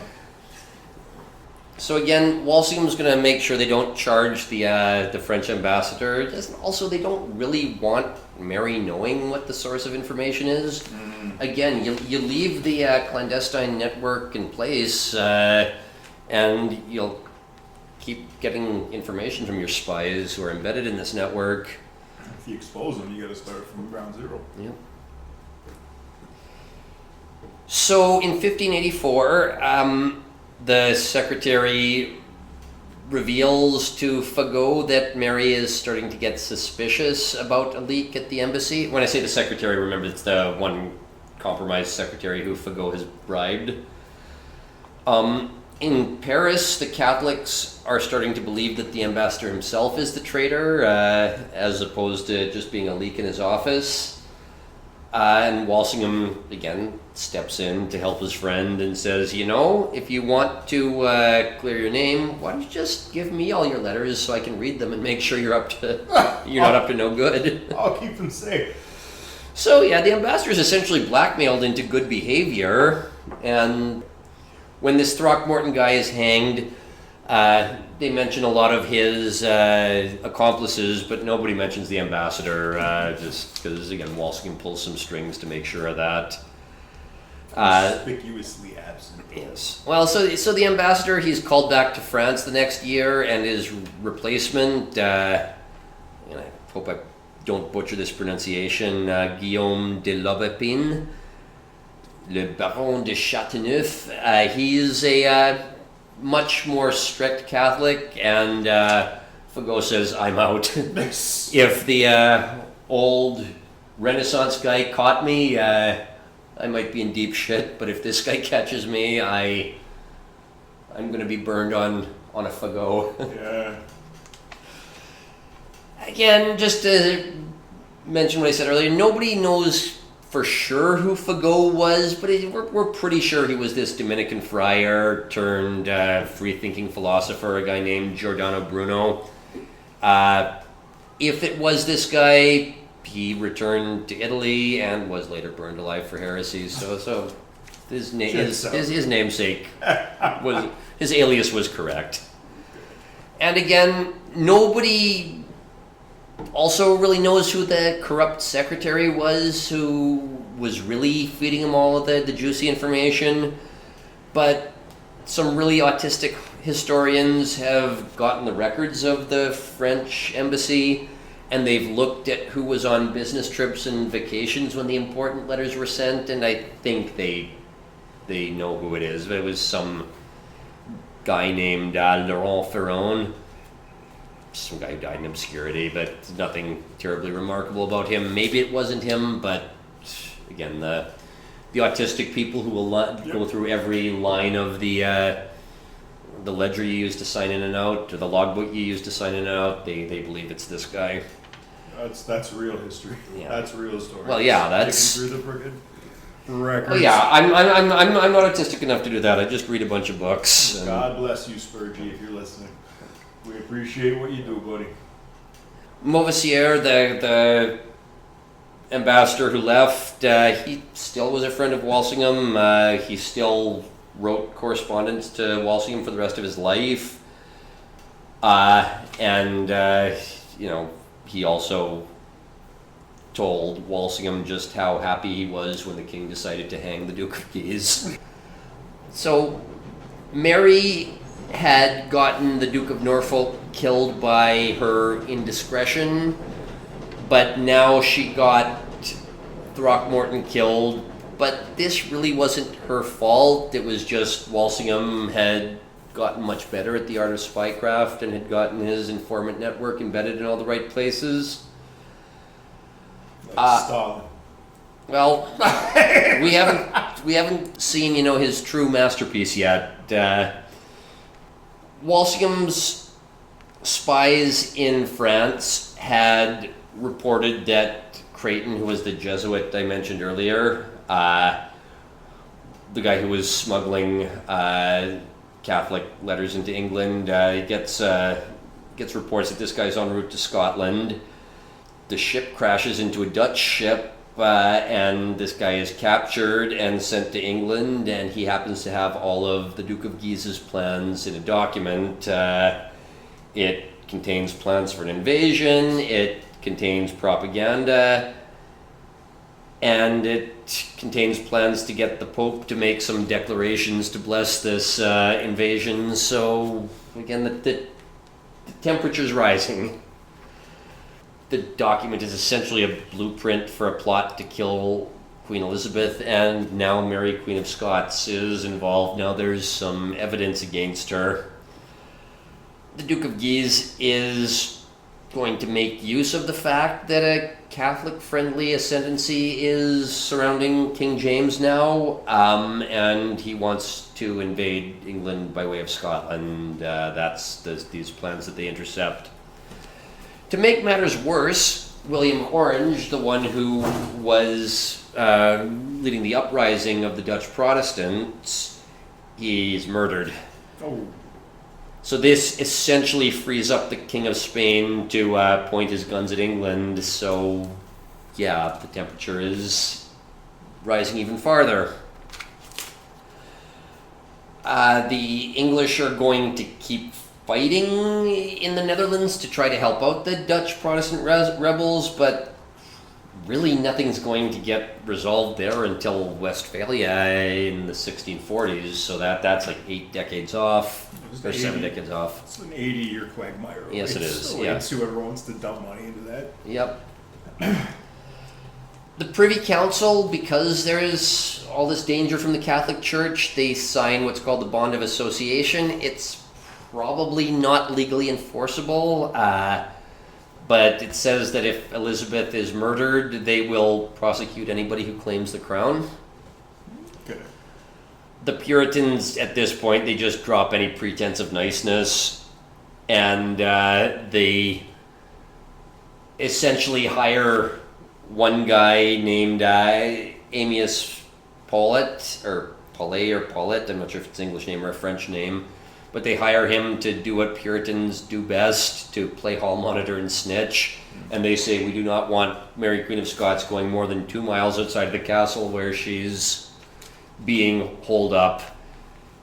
Again, she's been holed up for like a decade at this point. And remember, she is still probably only in her early 40s by this point. She's starting to look like an old woman. She's lived a rough life. Like I said, if things had gone a little differently, if either France had gone Protestant or or Scotland had gone Catholic, her life would have been very, very different. But every time she calls heads, it comes up tails. Goodbye, England's rose. Yeah.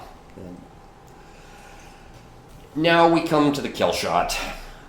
Mary, Queen of Scots, had entered England in 1569 to flee these accusations about her being involved in her husband's murder. It's now 1585. And Walsingham is just going to take her down once and for all. Thomas Morgan, the guy who had fled to Paris, he controlled the annual dowry that France was still paying Mary Queen of Scots. So he was sending a bunch of encoded letters to the Queen, but it really wasn't that hard to crack. Like, don't have modern cryptography. Just any really autistic mathematician can crack any code in those days as long as his ass doesn't get sore. So even at this time, it comes down to like ASPIE on ASPIE. Yes. Oh yes, 100%. International battles. Yeah. They would do things like, put no spaces between words or put dummy letters, that didn't mean anything into the encoding, but it wasn't that sophisticated, at least by modern cryptography standards. And remember what I mentioned earlier, that Walsingham, his spy network was informing him of drama within the Catholic factions. And this Welsh guy in France, he seems to be making a lot of enemies within the Catholic Church. The papal nuncio, who's, for those of you who don't know, that's the Catholic Church's ambassador to each country. This guy does not like him, and the English want to get him extradited now that he's been named in the Throckmorton plot. The French arrest him, but getting him to turn over his papers is much more of an issue. And all that happens is that the French official gets some fake encoded letters and hands them over to the ambassador. It just doesn't go anywhere. But this is where the James Bond stuff really is going to start coming into play. So who are some of the agents in Walsingham's roster? Well, there's a guy named Philip van Marnix. He is a Flemish baron. He's a guy who claims to hate the Catholics more than Calvin did. He's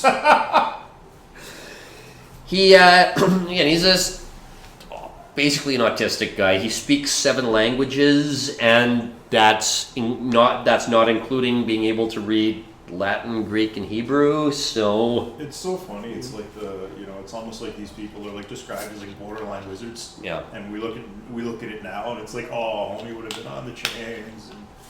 We would have loved Sonic the Hedgehog. I think this is like the 5th time you've set me up, because this guy was able to crack a bunch of codes, and at one point the Catholic Church accuses him of black magic for being able to crack a code. So you're absolutely right.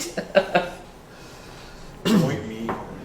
You have a guy named Thomas Philippes. He's just a shitty diplomat's kid who has like acne and a pale face. He's short, but he's able to get into into Thomas Morgan, the Welsh guy's inner circle, to start reporting on what intrigue is going between Morgan and the Queen directly. And he's also smart enough to break codes, but he's not so autistic that he got accused of black magic.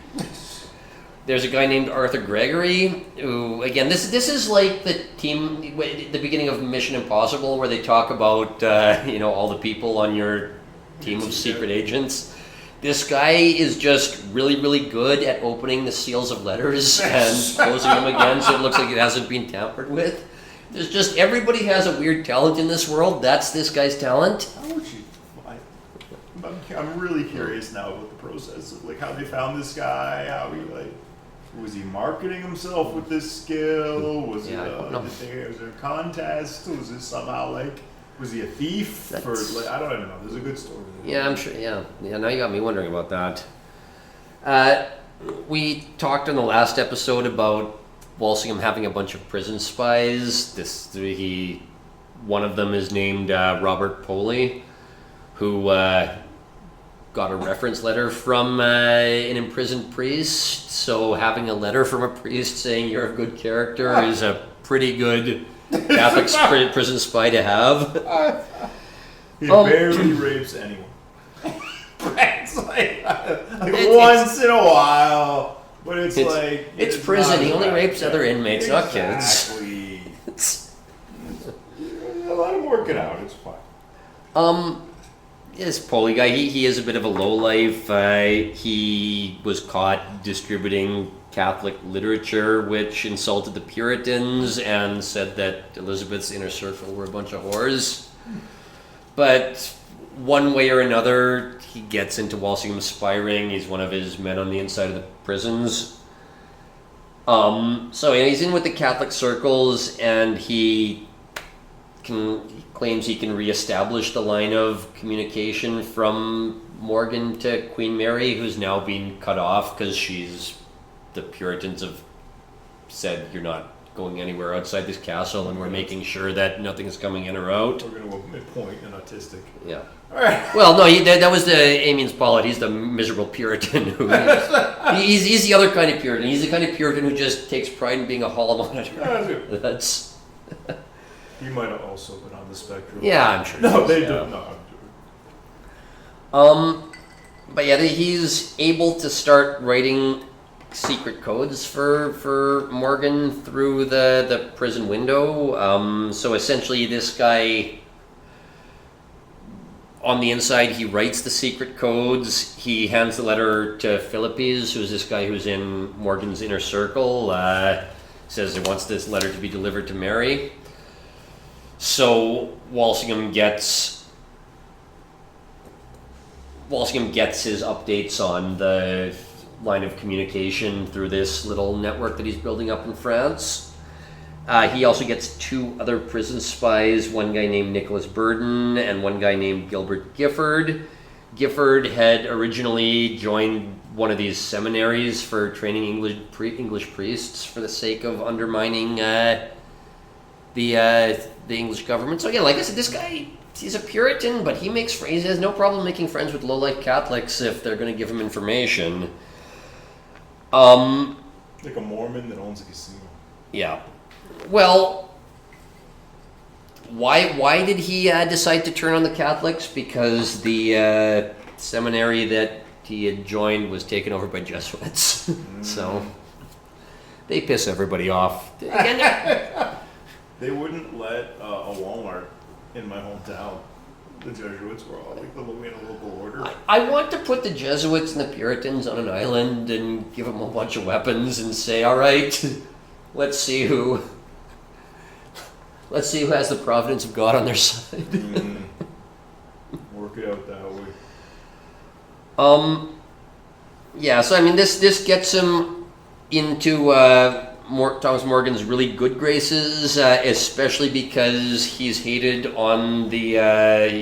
by the opposite side of this inter-Catholic drama.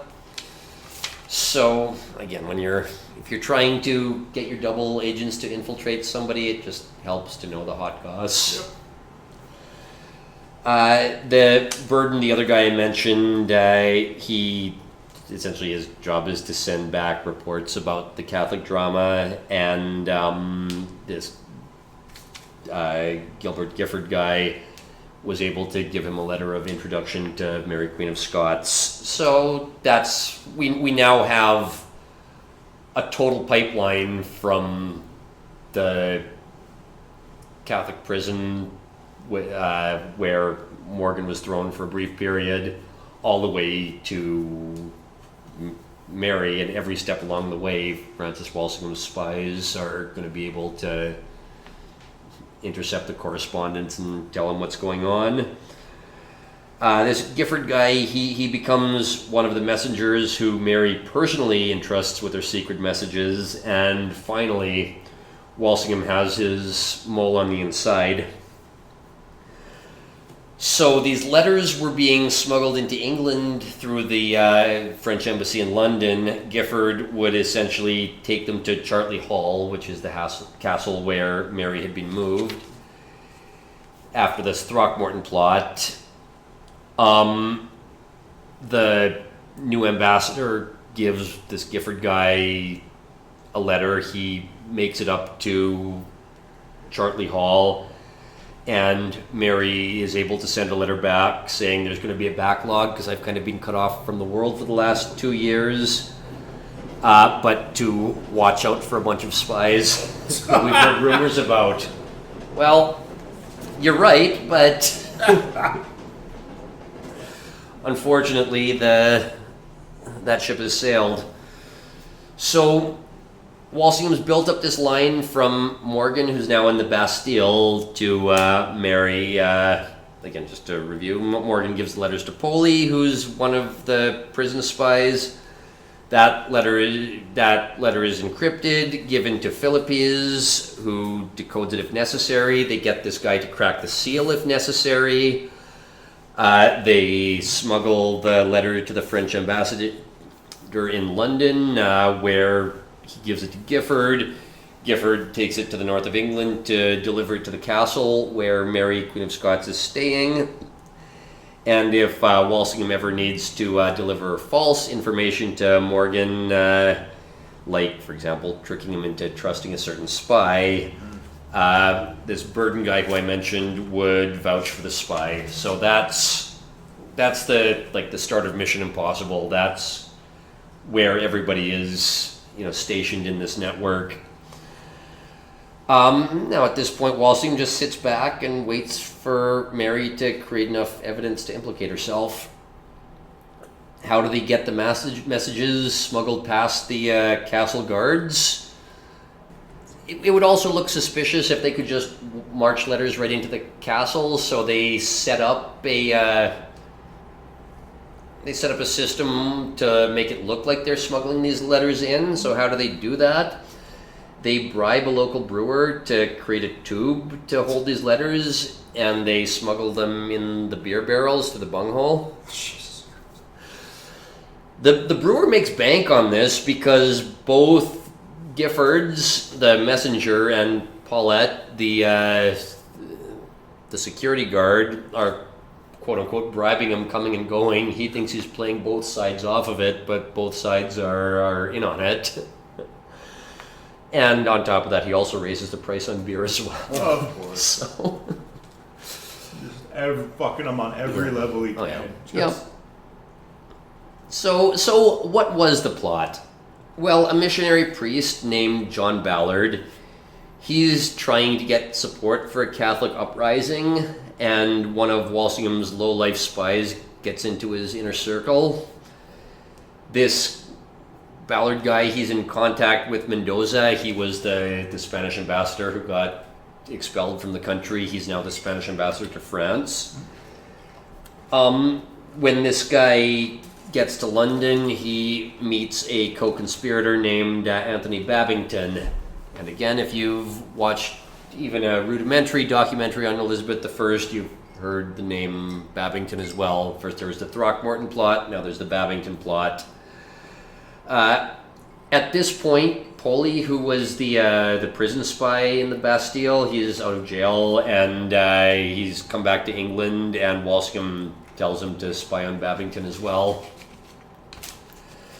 Another co-conspirator, his name is John Savage. He had been a student at one of these Catholic seminaries to be trained to be in England, a missionary in England. He is an acquaintance of Gifford, the guy who's Walsingham's double agent delivering the letters to Mary. And Gifford decides to start egging him on to see if they can get this plot going. What is the plot? Mendoza has promised, but at this point, 60,000 Spanish troops. Before it was 20,000, now it's 60,000. Maybe it's bluster. I mean, I've read various sources that say this wasn't really a serious plot, but in any case, they've got correspondence saying that the Spanish plan to commit 60,000 troops. And Babington is worried at this point, oh my god, have I got myself in over my head? And he's just some low-level scumbag Catholic in this plot, but he is unfortunately the one who Walsingham's got his equally scumbag double agent Polly tailing, so he's going to be the one who, is the fall guy for a lot of things. He, the double agent, he reports to Walsingham that Mary had written Babington a letter of encouragement, and in July of 1586, Babington sends Queen Mary a letter talking about the plot. Mary sends a response back using vague language so as not to implicate herself, more asking questions than giving details, but it contains an infamous line, then it shall be time to set the 6 gentlemen to work. This Philippes, who's the slightly less autistic of the code crackers who I mentioned earlier, he decodes it, and on the cover letter before he sends it to Walsingham draws a picture of a gallows. That document is a famous document. So, since Babington has this spy Polly who's tailing him, Walsingham knows that Babington is starting to get cold feet, wondering if he wants to still be involved in this plot before Mary's letter has even arrived back. In fact, like, Babington's even talking about, maybe do I want to pull out, confess everything, and just spend the rest of my life in exile but still in the service of my country. He even meets with Walsingham at one point about doing this. Polly sets up these meetings with Walsingham. If it were me, I would be suspicious, like, wait a second, how do you know this high-ranking government official on the Privy Council? But It's very suspicious. yeah. But, you know, in reality, Walsingham's just looking for extra information, and if he's trying to delay things, it's just because if Babington answers this letter that Mary has sent him, the one that the translator drew or the decoder drew the hangman's noose on, if Babington answers the letter, then he's basically got Mary dead to rights. But it drags on, and eventually Walsingham decides it's, quote, better to lack the answer than to lack the man, and decides to issue a warrant, first of all for Ballard, who's kind of the Catholic missionary who was the ringleader of this. Then one of Walsingham's spies goes to Babington's house, looking to see if he needs a message delivered to Mary, but Babington has magically disappeared. This pisses off Walsingham because Walsingham wants to arrest him, but unbeknownst to Walsingham, Babington is still with this spy, Polly, and at this point, Babington says, okay, the heat's too much for me. He sings like a canary to Walsingham's spy and just admits everything. He names everybody involved in the plot. He runs out into the woods, cuts his hair, hoping that he can, disappear this way. But the conspirators are all found because they made one small tactical error. Can you guess what this tactical error would be? What could it be? They all decided to pose for a portrait a couple weeks earlier. Oh, God. The selfie. Yeah. Gotten by the selfie. Jesus. I guess this is like the equivalent of like your social media being used to find you. Or like the rappers who get arrested because they rap about a crime they committed 50 years ago. Yep. So, yeah, these guys, they're all drawn, quartered, and killed. But, that's the end of the Babington plot. But now that the spy ring is public, some of these spies decide to, to flee to the continent because they don't really want to have the reputation as being people who, might be spies for the government. Gifford, who was the messenger, he asked to have his name removed from the court documents, and Walsingham agrees. But, he doesn't live too much longer because he moves to France. He's ordained a priest. And within months of getting ordained as a priest, remember he was originally in the seminary, within months of being ordained a priest, he's caught at a brothel in a raid. Oh. Not even a full year. Not even a full year. Couldn't make it 12 months. Yeah. So, he's caught in this brothel raid and he just dies in prison shortly after. Polly, he goes to quote-unquote prison, but really that just means he's a prison spy again. Does what he does best, being a scumbag in an English prison. Oh God, what does he do? Well, I'm just saying, he was the guy who was planted in the Bastille earlier, but he's still... So he just goes in and just... Yeah. Whatever it means to be the most charming man in prison. Well, that brings us to, what everything's been building to, the fateful end of Mary, Queen of Scots. She's moved to Fotheringay Castle, which is a much more miserable place than Chartley Hall, where she was staying before. She says, I'm a queen, I'm not going to submit to the indignity of a trial, but especially because she's the Queen of Scotland, not an English subject, but they just tell her, if you don't show up to court, we're having this trial without you. Yep. It's a short trial. She denies that she knew Babington. The coded letters were presented as evidence. Technically speaking, those letters were written by secretaries, so she claims she has some plausible deniability over it. The confessions of the conspirators are read. Mary accuses Walsingham of forging the letters, and then in his Puritanism, he just acts all indignant, like, oh, how dare you accuse me of committing, how dare you accuse me of breaking the Ninth Commandment about, bearing false witness against my neighbor. At the end of the day, he's a Puritan. He wants the Catholic Queen's head.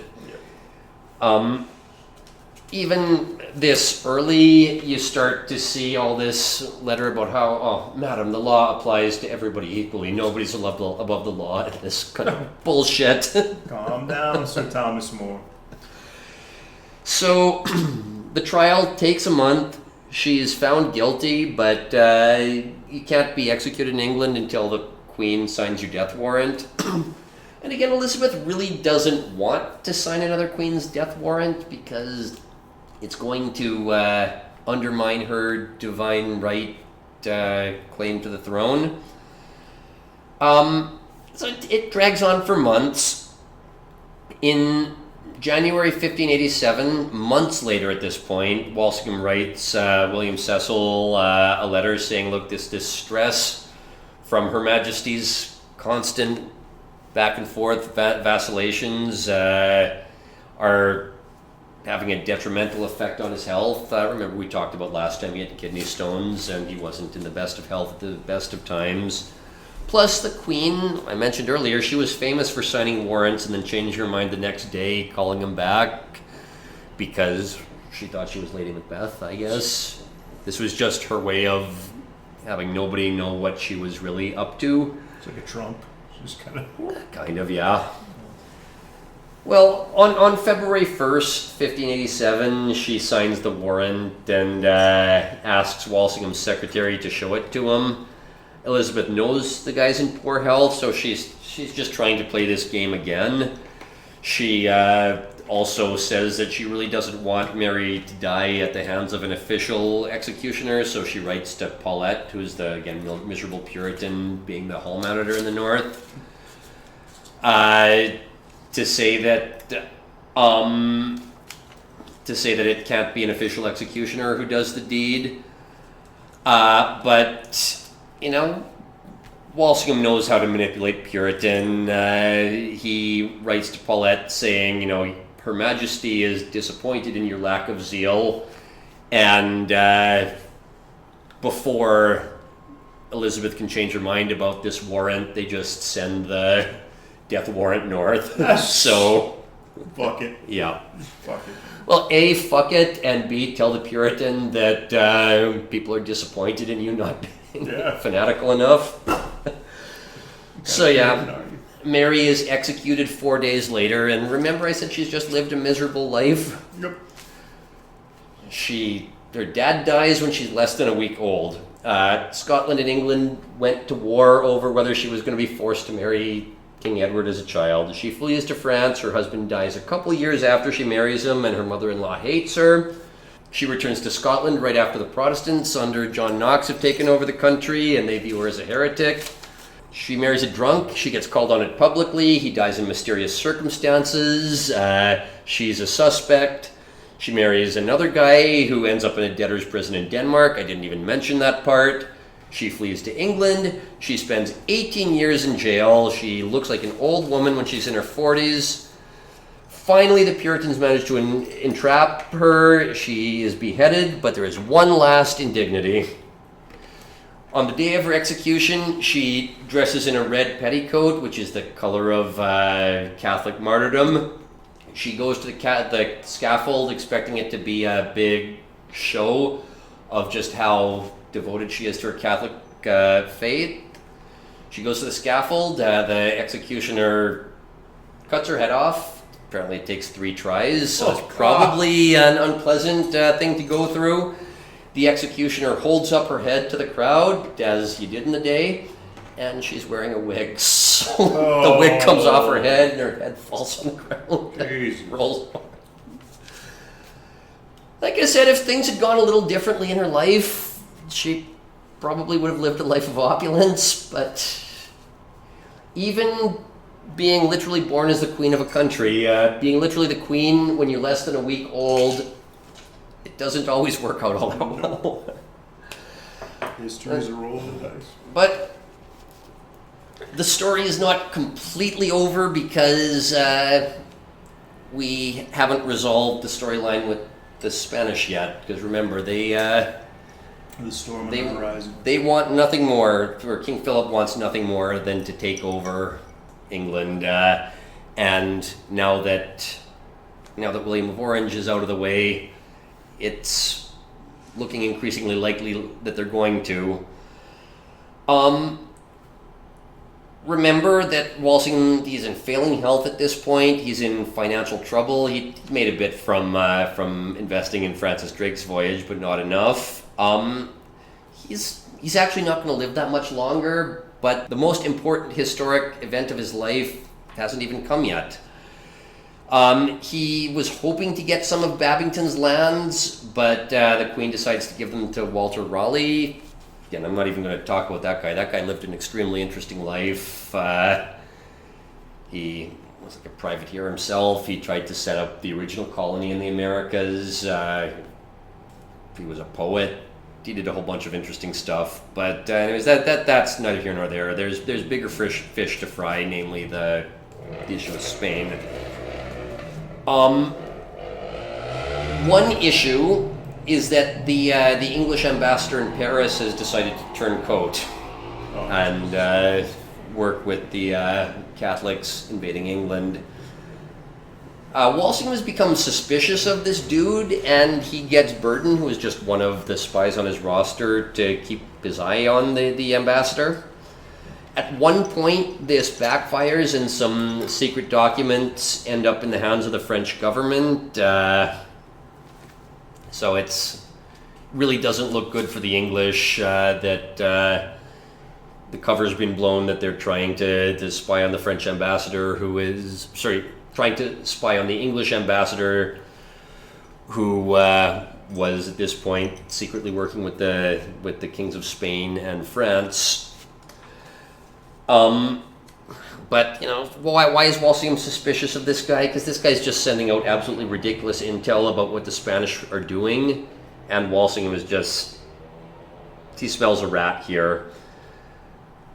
Francis Drake, he wants to equip a fleet for a raid on the Spanish mainland. The Privy Council denies him a license because, again, of course, it's England. You need a license to be a pirate. So you're not up to our standards of piracy? Walsingham just tells him to go anyway, at least to get information. And eventually the Queen is convinced to let him be a pirate. There we go. In April 1857, so again, 2 months after Mary's death, Drake sets out for a raid on Cadiz, which is a port on the south of Spain. Walsingham sends the ambassador a letter saying the Queen is dithering again about giving Francis Drake this license, even though she has given him the license. Walsingham's trying to, again, feed bad information to the guy who he suspects is working with the other side. Okay. He sends the guy a letter saying, look, I'm sorry, this had to be delayed for a week because the Queen was dithering again. It's the raid in Cadiz. It's a short raid. It takes a day and a half, but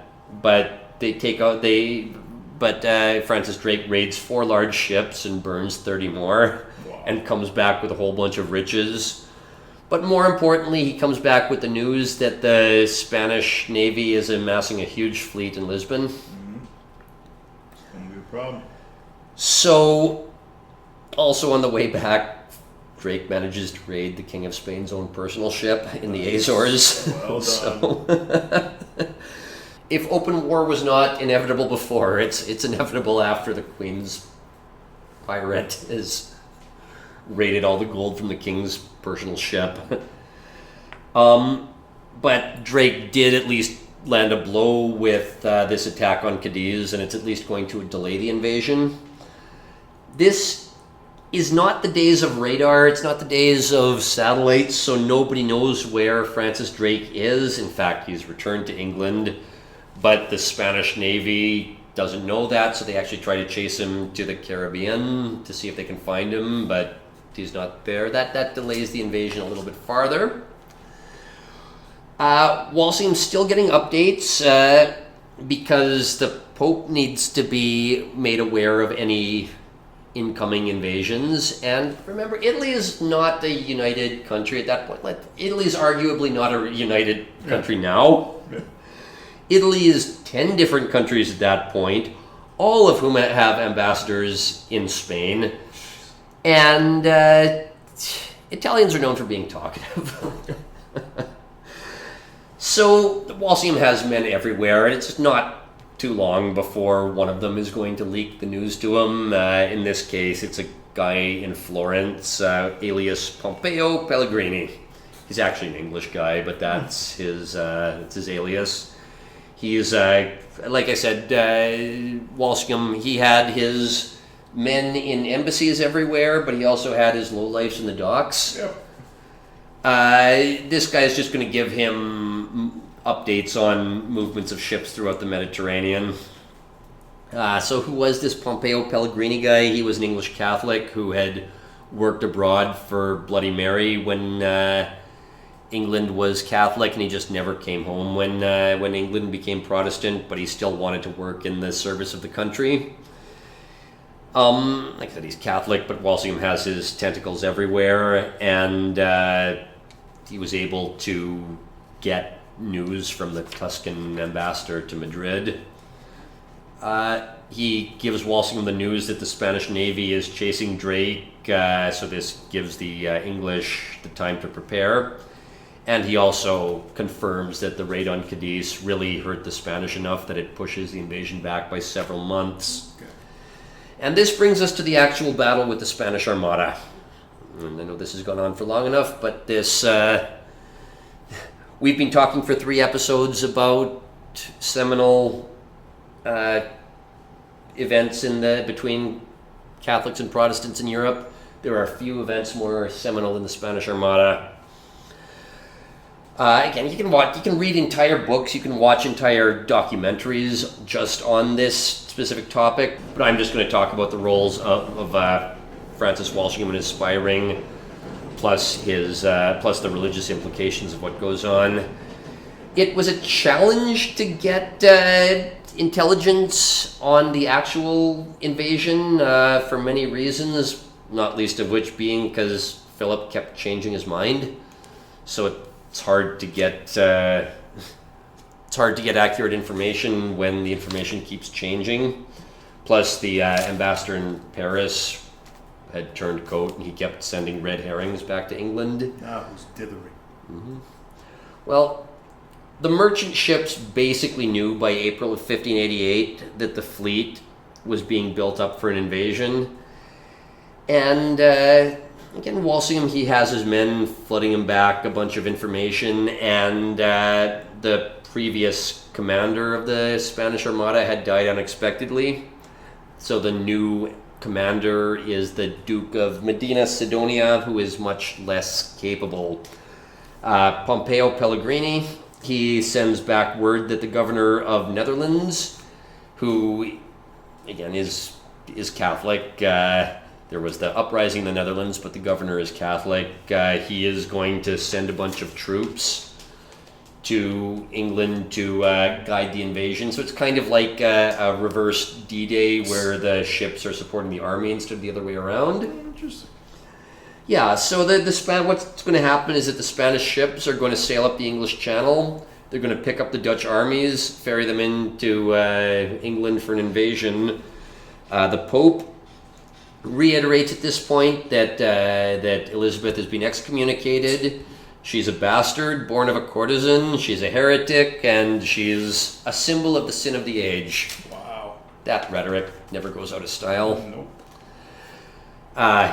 He also says that England is a sanctuary of atheists and Anabaptists and heretics and rebels. They need Catholics in charge.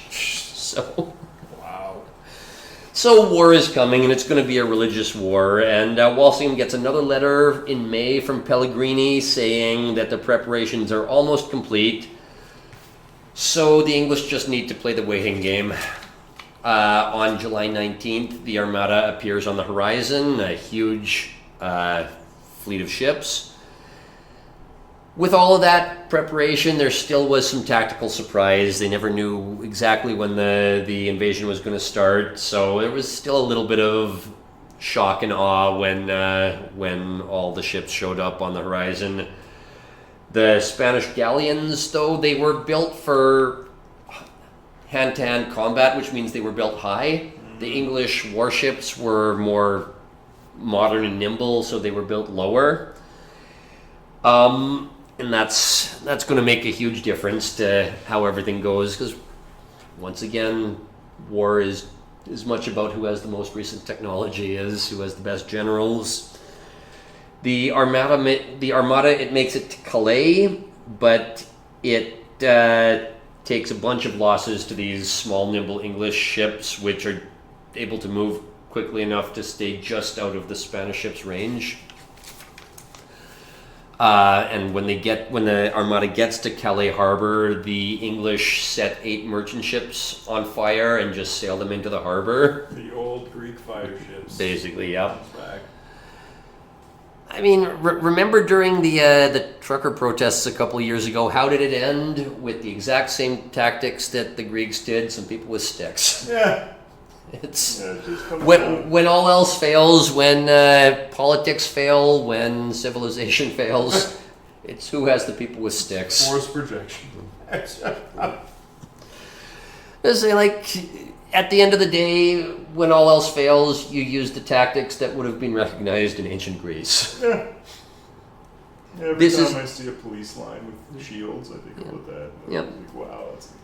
Yeah, this is no different. So the ships, the merchant ships on fire, they're not the most dangerous necessarily, but they cause enough confusion for the Spanish ships to cut their cables. The admiral, he grounds his ship, and so a big hand-to-hand battle starts, and the admiral gets shot in the head. And the next day is when the English really attack, and the Spanish galleons, they just can't be moved as easily, and the wind is not blowing in the right direction, because again, this isn't the days of gas-powered motors. This is the days when you needed the wind to be in your sails if you wanted to steer your ships a certain way. Or galley slaves. Or galleys. Well, bit of column A, a bit of column B. Fucking galley slaves keep dying. Worthless galley slaves. They keep dying, but they're a renewable crop. Yep. So then you can teach anyone to row. And if you can't, that just means they get to die a little bit sooner, right? As an example of the others. Yeah, the Armada, they're out of leeway, and they get bottled up at Dunkirk, and now the wind is against them. So some of these ships, they get chased all the way around the north coast of Scotland and get shipwrecked in Ireland. And when you get shipwrecked in Ireland, you get massacred even in several cases after you've surrendered. No. But we're Catholics too. Shut up! Yeah, well, they were Catholics, but I don't think the Irish ascendancy was. No, does not matter.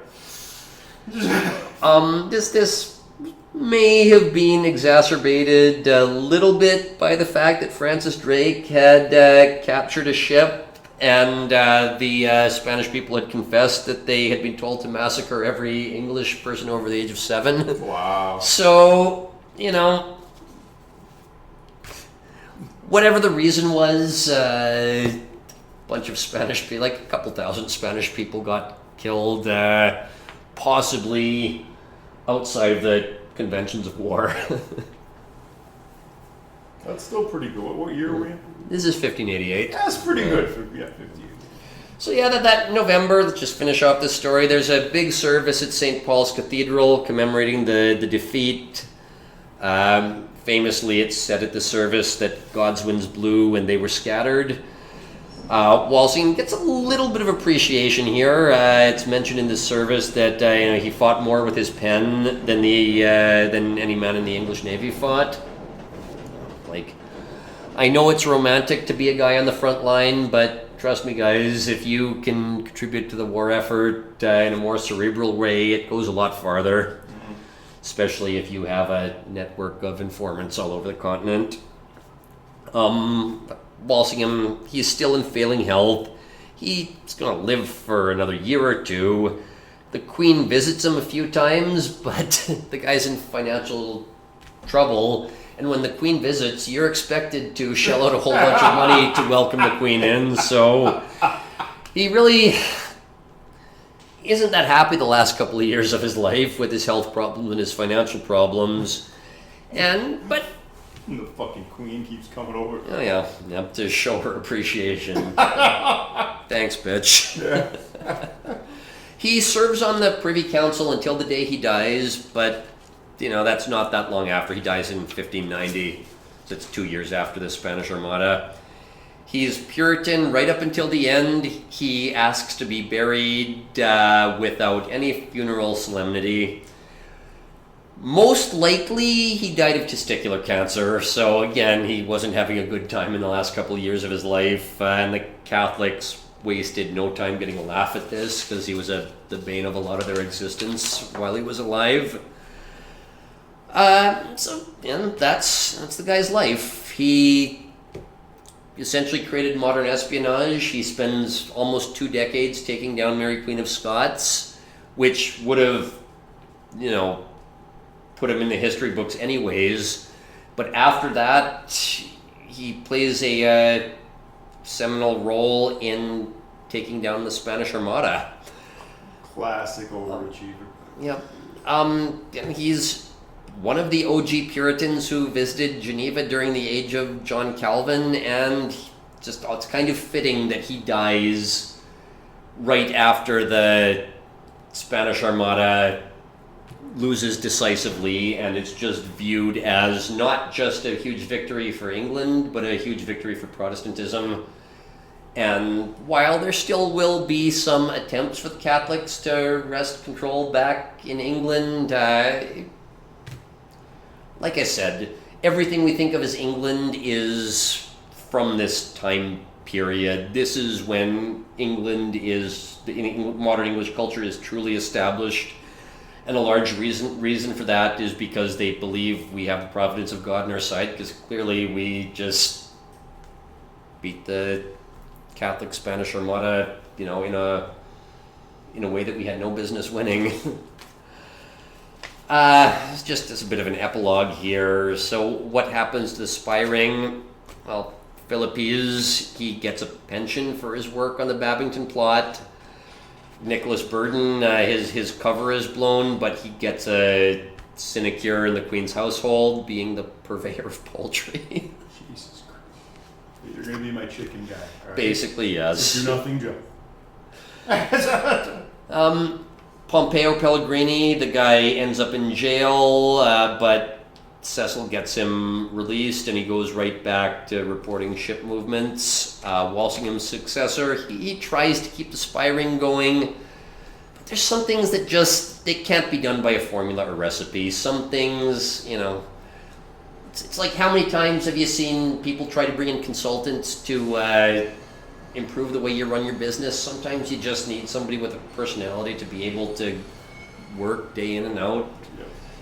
He knows how to run the process, and it's going to run smoothly while he's alive, and after he's dead, things are going to be run differently, whether you like it or not. The last 10 years of Queen Elizabeth's life, this is when you get Shakespeare, this is when you get Spenser.